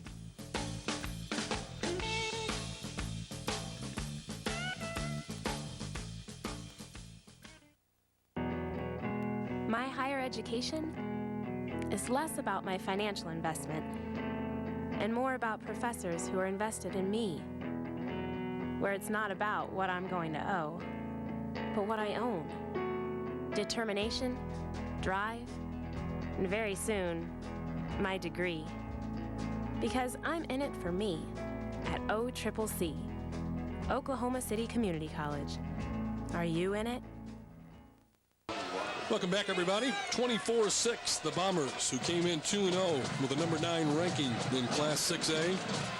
They weren't ranked in the preseason. Lots of people were talking about the Westmores, the Santa Fe's, Norman North. Midwest City is going to be tough to handle for most teams the rest of this year. Kickoff coming to Jackson, looking for a crease up the middle. And he is hit and taken down at about the Moore 31-yard line. First and 10 Lions. We've got 7:35 left to go in this one. Cox Channel tomorrow night, Broken Arrow and Jenks. See how Jenks responds after the loss last week. It's got to be tough to play such an emotional game as that and then come back the next week and play Broken Arrow. You know, you watch those two teams after the game. They're shaking hands like you wouldn't know who won. You know, a lot of respect for the two programs, for one another. And I think the thing about it is they always know that they're going to see him again. Yeah. It's just like, we're probably going to see you again down the road. The team that usually wins the first game doesn't win the second game. And so it's really good to see. I was really impressed with the sportsmanship we saw out of both those teams after that game. Well, I was impressed, too, that I guess pregame, both teams were gathered at midfield and I guess it was in some type of prayer before the game that included both teams, and that's definitely something you don't see very often. Right. Pass complete to Blake Heinzelman, who has another reception of the night. Looking down the middle and drilling it again to Heinzelman. First down for the Moore Lions. They're not done yet. Yeah, this is the team that they're going to be able to get Midwest City maybe backing up a little bit, giving them some more passes up underneath, but you get it into Heinzelman's hands, he may be able to break one free. 6 catches, 129 yards on the night. Wow, that's a big night. 21 yards a catch. He came in averaging 19, so he's on the money. And here he is again. Little pitch and catch with Ballack and Heinzelman. If you remember back 2 years ago, these two guys, it wasn't decided who was going to be the quarterback between the two. Looks like Coach Bays made a good decision there. Ballack, big, tall baseball player, can fire the football and throws a beautiful ball. Sure does. And Heinzelman, as we have seen tonight, offense and defense, he's just a gamer.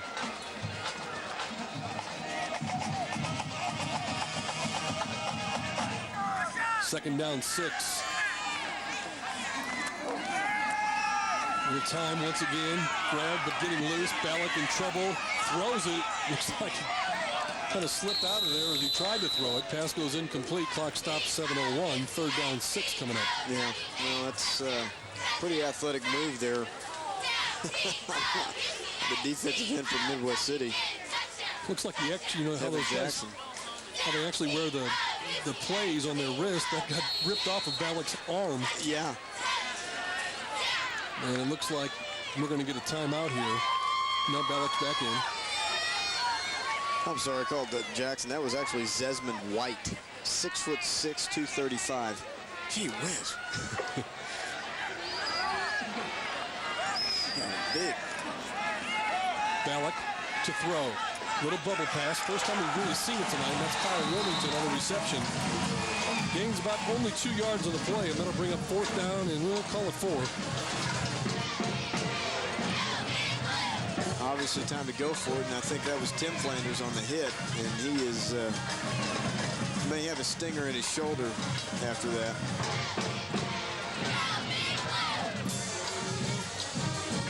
So Tim Flanders getting some medical attention down on the field.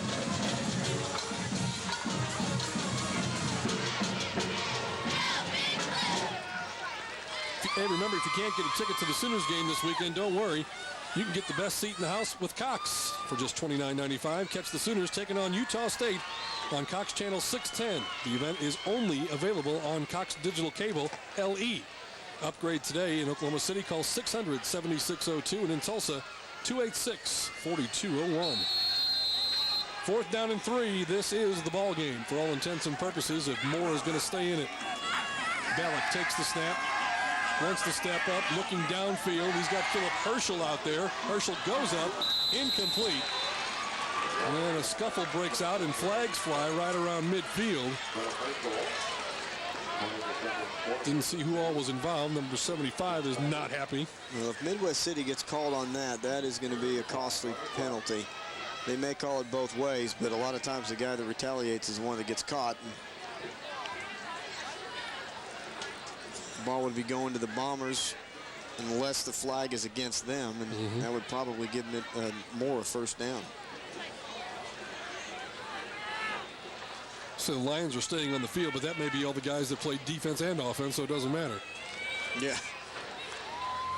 Galindo and Heinzelman. Still talking it over here.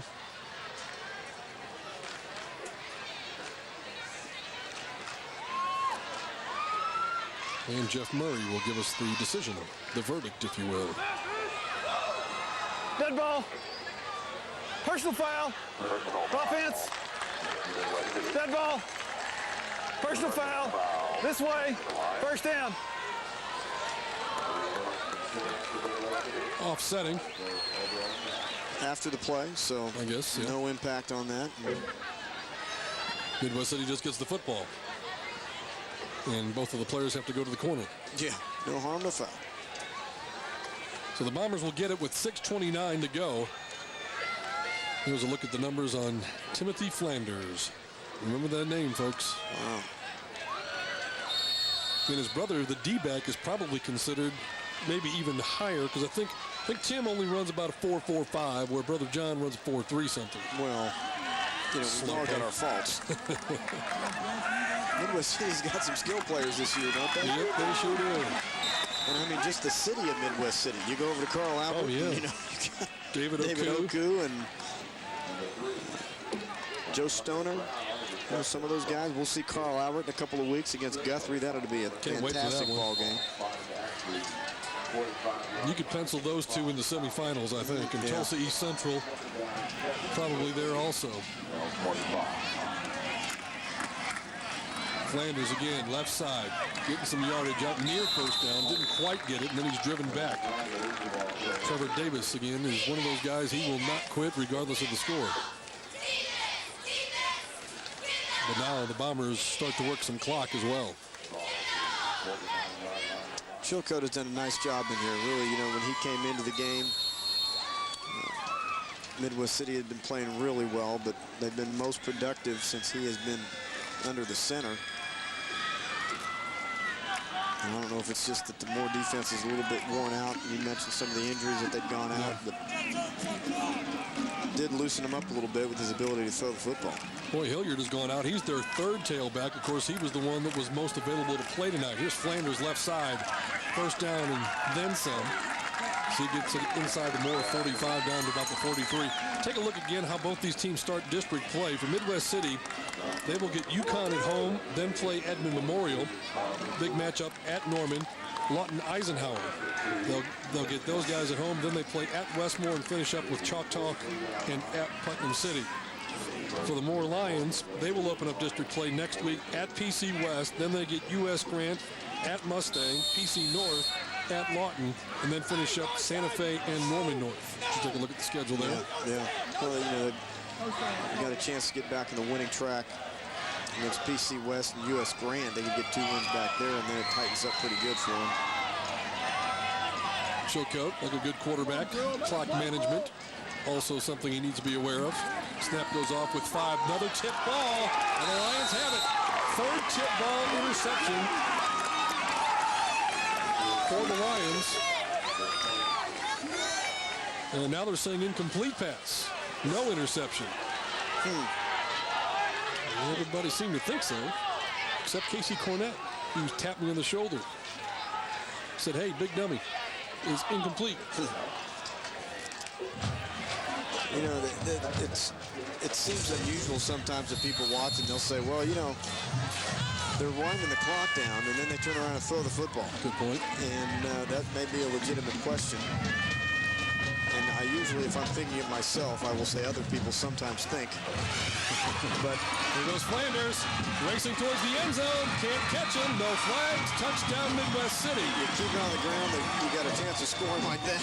You got Flanders, or the clock's going to keep running. You know, if he runs a touchdown like that, the clock doesn't keep running. So that's not a good play. The other side of that is the teams want to run their offense. You know, and sometimes they're going to do it that way. So here we go. Hand it to Flanders. Look at those moves. Wow, that is smooth. You know, a lot of guys can cut laterally, but he does it with speed. Yeah. And he's moving forward while he's doing it. It's not easy. Bursts are amazing. 220 yards, his 4th touchdown of the night. Extra point attempt is up, and it is, hold on, we got a flag. Illegal procedure against Midwest City. So we'll do it all again. 4:32 left to go in this one. Midwest City has assumed control. And we'll move to 3-0 in pre-district play. These are tough little extra points sometimes. If your team, when you've gone out there and made it, and you've done what you're supposed to do, it takes you out of your rhythm a little bit. Even that little 5 yards, which everybody should be able to go make. But a lot of times we'll see guys miss. False start on the offense. Replay to try. Thanks, sir. Blake Heinzelman does it all, even picks up the referee's penalty flag and hands it back to him. He's got the referee calling him sir. That's pretty good. That's you've made inroads, haven't you? And the retry on the extra point is good. Well done. So the Bombers have improved now to a 31-6 lead here on the Moore Lions. Hey, if you want to watch up to 8 live college football games, you can do it all at once. Cox now offers the End Zone on channel 993 each Saturday. Nobody does high school and college sports better than Cox because we are your home for live sports coverage of your favorite teams. If you don't have Cox Digital Cable, upgrade today in Oklahoma City. Call 600-7602 and in Tulsa, 286-4201. Channel 993. When I grew up, we had 4, 5, and 10, I think. That's what you got, man. Now we have 993. Yeah. That's only if you have Cox. Of course, I got 3 daughters at home, so I can block out like 800 channels. There's some pretty good numbers for you. 11 yards a carry, 4 touchdowns. That's pretty good.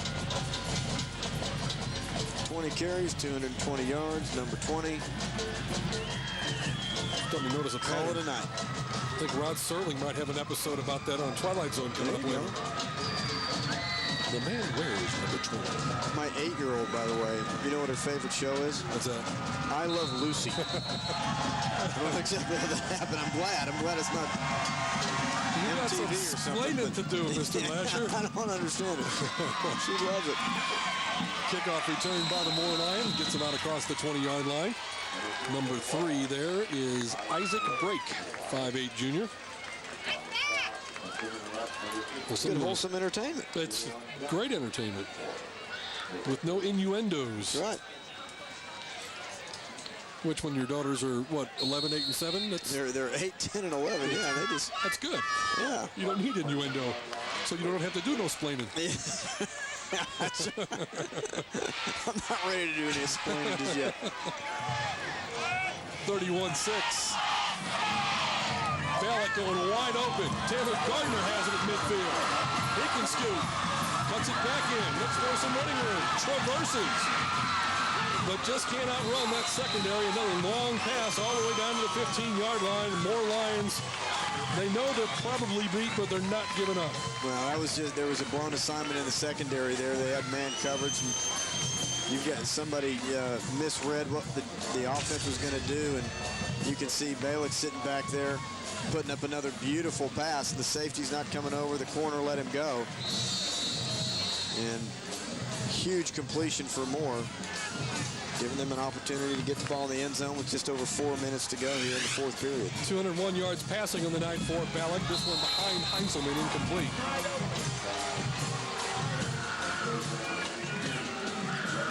He really does throw the ball downfield as good as anybody we've seen. You know, the accuracy, and it is hard to throw the ball that accurately. And he is putting on a show tonight on some of those vertical passes. And it always seems to be a very nice, tight spiral, too. Yeah, yeah.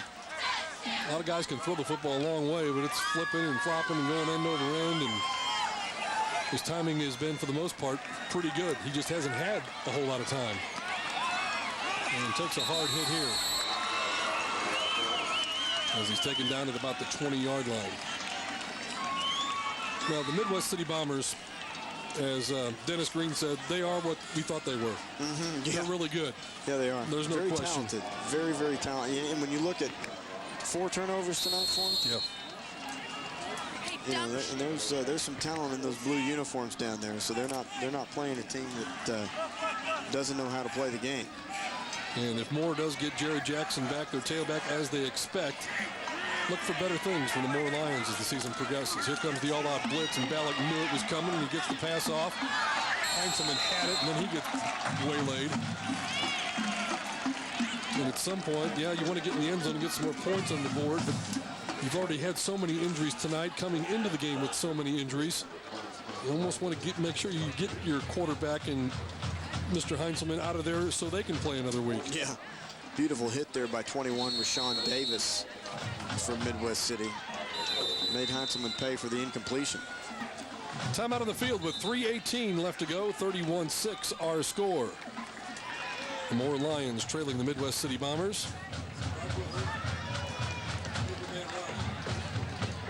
Midwest City Bomber fans have had a lot to cheer about, more so here in this second half, because at one time it was 15-6. And with 3:25, it was 9-6 at one point. And we want to remind you that if you need a ticket to the Sooners game this weekend and you can't get one, don't worry. You got the best seat in the house with Cox. For just $29.95, you can catch the Sooners take on Utah State on Cox Channel 610. The event is only available on Cox Digital Cable. And you can upgrade today in Oklahoma City. Call 600-7602. In Tulsa, it's 286-4201. Boy, there's no telling what that game is going to be like. Gee whiz. You and I were talking off air that, you know, even if the Sooners decide to call off the Dogs when it's 70-3, and you put in your fourth-string running back, his name's Moses Madu, and he's pretty good. Those guys they're loaded. You know, the thing about this Sooner team that I think makes it pretty special is they've had some talented teams in the years since they've won the national title. Extremely talented, 2003, 2004, but they've got a lot of real role players this year. You know, guys that are talented, may not be the award winners that you see out of some other guys. That's what are they going to call there? They're going to say that goes to the runner. Heinzelman comes away with it. I thought it was intercepted at first. Number 9 out there was Dominic Barnes-Karn. Looked like he had it first, but Heinzelman would not take no for an answer. You know, that's a tough call, because the tie will always go to the offensive player. But Barnes-Karn makes a good play on it. But I mean, how do you tell who's got that thing? That's great. Get another look after we get the extra point attempt here from Andres Chari. High snap. Good job by the holder. Ballack gets it down, and the kick is good. So the Lions get back on the board again with 3:10 left to play here. 31-13 is our score. Midwest City on top of the Moore Lions. Take another look, Tim. We need one of those cameras that zips along from overhead or a blimp. Did Cox get a blimp? It's in the works. Okay. Well, another well-thrown football. And Heinzelman goes up, but great work, guys. And right there, look at that. Wow. Great job, guys. And see, right there, I would say that's possession Midwest City. Yeah. And Heinzelman could have said, yeah, he's got it, but he was not taking. See, we got the more official blocking us there. Oh, that's a touchdown. It's good, yeah. There's never a doubt. That is some great stuff, because they are still not giving up. Guys, that's really good work. My apologies for the blimp or the zip line camera. You couldn't get a better look than that. But, you know, I think the Lions got a break on that one. But see, right there, it sure looks like Barnes-Carn has got it. And then Heinzelman blocked the view. And then, see, here's his dad. There we go. We got a touchdown. No doubt about it. Now it becomes who. Yeah. And now he took it away. That's funny stuff there. That's good. 152 yards, 2 touchdowns for Heinzelman on the night. So he has mirrored what he did last week and then exceeded it even some. You know, when you have a receiver and a quarterback to put that kind of numbers up, it's hard to imagine only being able to do 13 points. Yeah. Well, the lack of a running game has certainly hurt them tonight. Hilliard played tailback. He's their 3rd string tailback. He got hurt and went out, and since then Moore is stuck strictly to the air. Onside kick of sorts. Good job by the hands team for Midwest City to get on top of that. Barnes-Carn in there again. He's not losing that one. This one I'm going to make sure we get. So the Bombers now with 3:06 left to go in the contest.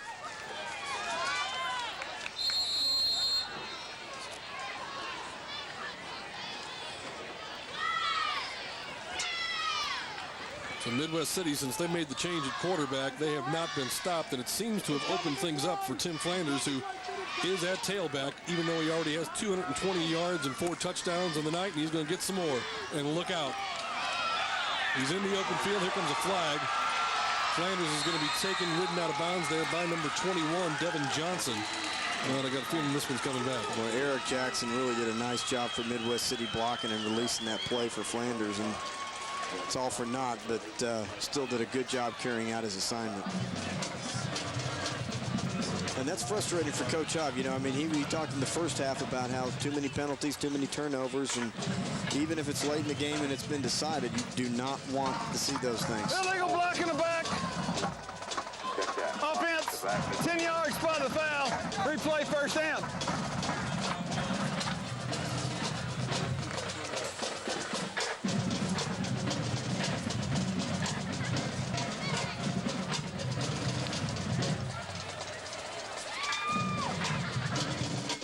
Sports Night Oklahoma coming up right after tonight's contests. Mike Wolf, Curtis Fitzpatrick. Tonight's guest will be sports writer Doug Quinn. It'll be right after we are done here tonight. So I'm zipping home to catch the Sports Night Oklahoma. Chilcote. Little Statue of Liberty type play as they get it again in the hands of Flanders. And we'll get some of that back and get it out to the 45-yard line. Well, that's a heck of an open field tackle by number 2, Taylor Johnson, for Moore. We haven't seen him brought down in the open field one-on-one very often tonight. Is it just me, or are we seeing more of that Statue of Liberty since the Fiesta Bowl last year? Yes, we are. Although I had never, ever seen it run the way that Boise State ran it. Of course, no. Who was it last week? Somebody ran it twice and even faked it. That was Oregon against Michigan, yeah, right. I think. That's right. It sure seemed to work there, didn't it? Yeah, most everything's working against Michigan these days. How strange is that to say? Yeah. Pass to Brown is caught. He stumbles forward. across midfield into Moore territory. Can you ever remember looking at it? Well, I don't think there's ever been a time where Michigan and Notre Dame both went into that game without a win. Well, I saw last week Michigan, Notre Dame, Florida State, Miami of Florida, and I think another one. First time in 40 years that none of them were in the top 25. Oh, man. I thought there was a fifth team in there that was very recognizable as well.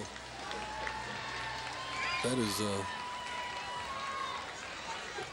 Well, the complexion of the game has changed so much with scholarship limitations, really. That's probably had the biggest impact on college football. When you start taking 10 away from Michigan and Oklahoma and Notre Dame, you know, that many scholarships, and that's really what it was. I think it was the first year I was at Oklahoma back, you know, in the 80s, the early 80s, it was 105 was your limit. Then they dropped it to 95, and now it's at 85.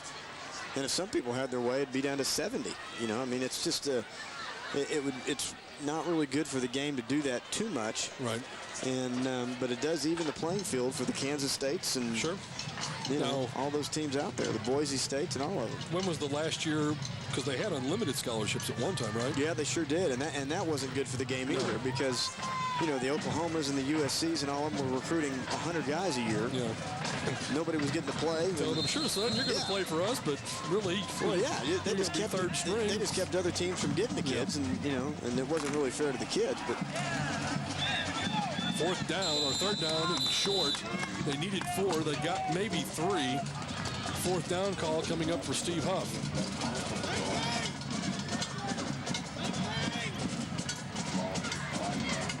You know, Moore called that last time out. They could have easily let the clock run and more or less given up. Coach Bill Bays wanted a timeout. He wants to get the football back and work his offense some more. See what he can do, sure. Can't fault him for that. Play clock is down to 10. Got a feeling Midwest City's going to let it get all the way down to 1, possibly call a timeout here. Or just take the penalty one way or the other. They will take a timeout. With 1 minute and 18 seconds left, Steve Huff about to go to 3-0 on the season as his Bombers lead at 31-13. And knowing that there's always going to be upsets in high school football, of course, you've got number 4 and 5 or 3 and 4, Westmore and Norman North doing battle on this very field tomorrow night. Let's go down to Rod Thompson. Hey, Rod. Hey, guys, down here on the sideline, Midwest City, and you can tell, as we said in the open and even in high school prime time, that district players coming up next week. Both teams really trying to capitalize on it. It's kind of a tune-up to get ready for next week and district play.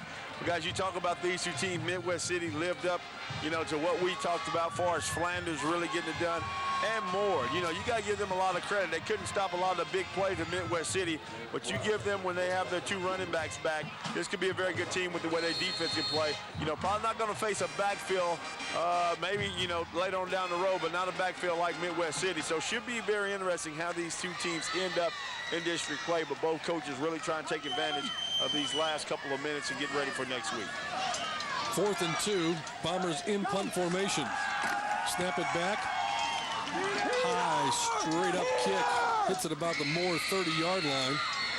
And then rolls to the 24 and then back out to the 27. That's where the Moore Lions will get it with 1:06 left to go in our contest here tonight. 31-13.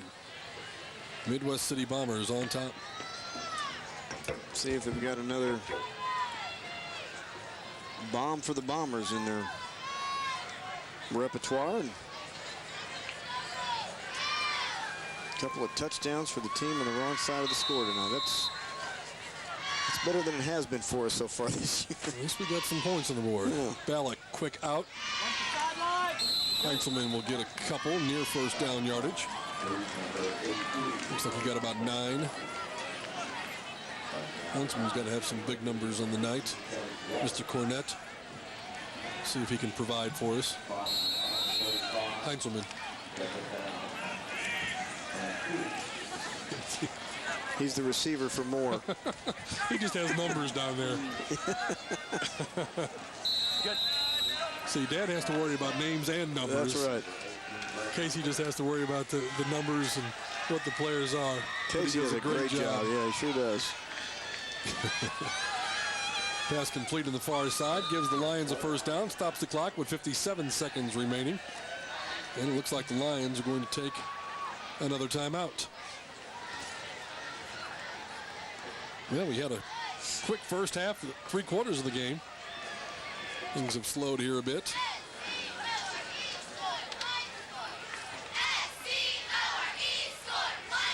You take in the sights that are high school football, the band members, and so on and so forth. Tomorrow night, more high school football on Oklahoma's Cox Channel. The Broken Arrow Tigers take on the Jenks Trojans. 7 p.m. Catch Rod Thompson, Mike Wolf, and the star of the show, Cajun Ed, for high school primetime, and then kickoff at 7:30. Oklahoma's Cox Channel, where high school sports is local television. I got a take-home care package from Cajun Ed tonight. No, do you? It's pretty good stuff, even on the reheat.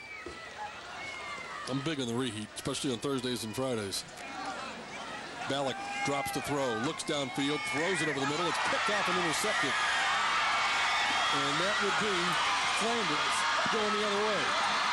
But this time, he's going to make it. Almost caught. We have a 5-touchdown night for John Flanders. Wow. That was impressive. I mean, you know, you give him open space, it's going to be very difficult to stop him. And he just made a nice break on that ball, slightly overthrown, but takes it all the way to the house. Big night, and to top it off, it's on TV too. Yeah. He just went up on him a little bit there, and there's your free safety, but, you know, he's running a little more tired than he might have been, but, you know, when he gets tired, he's only running a 4.4. 61 yards on the night.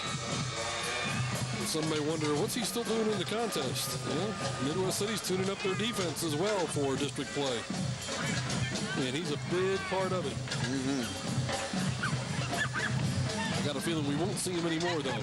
So 61 yards on defense, 226 yards carrying the ball on offense. That's a 283 night, but that's nothing compared to Gerald Jones last year. What do you have, like 1,600?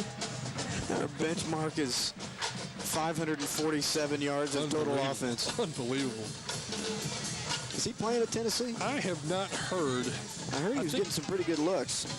I'd also heard that he was maybe not grasping the offense just real quick, which, you know, as a freshman at Tennessee, you know, there's probably a couple guys that have been there a couple of years that maybe have an upper hand in that. Well, you know, when you start moving up to that level, you start seeing the difference between an 18-year-old and a, you know, a 23-year-old in some cases, and it even is accentuated more when they get into the NFL. But, you know, there's as bad as guys want to play right away, there's nothing wrong with taking that redshirt year and getting your grades up and starting a good foundation for that.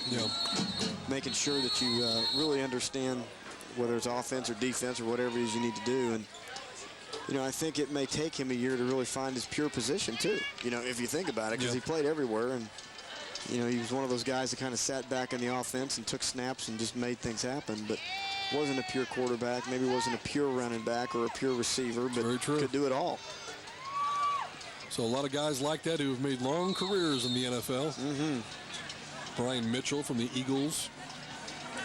Oh, yeah. All-purpose type back. Quick out pattern. Heinzelman with a grab. Short gain. Final 35 seconds left to go in this contest. And guess what? We've got a flag.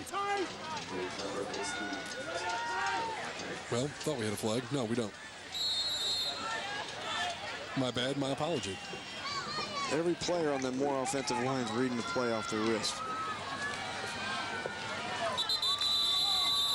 Somebody jumps in the neutral zone. When they get to kickers, one of those things, that's when you're going to know that it's gone overboard. Field goal or field goal.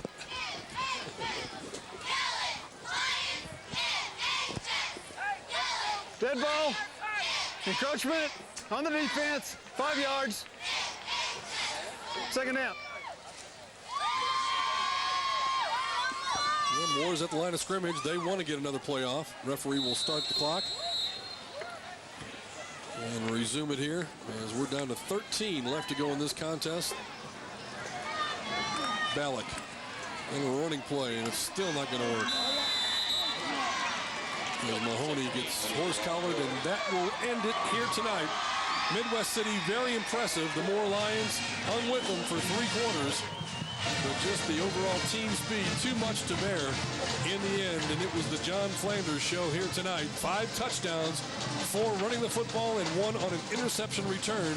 226 yards running the football tonight.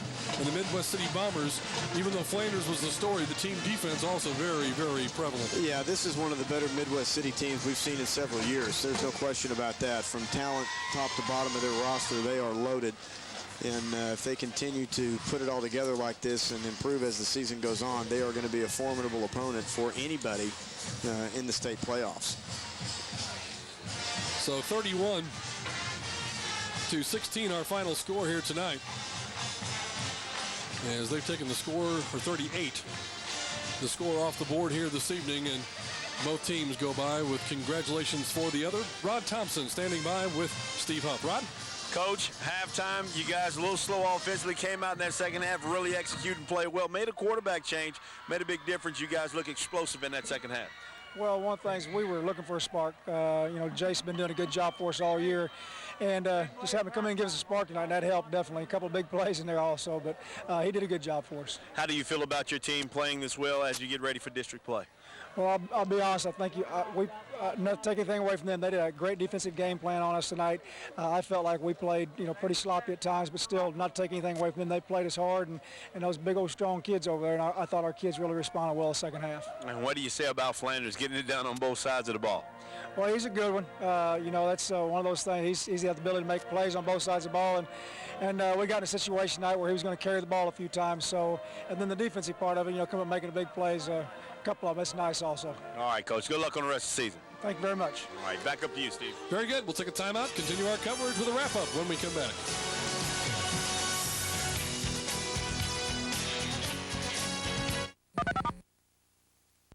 Check out the Big Dog, the 2008 Ford Super Duty, your Oklahoma Ford dealer. Well, I'm a big dog daddy.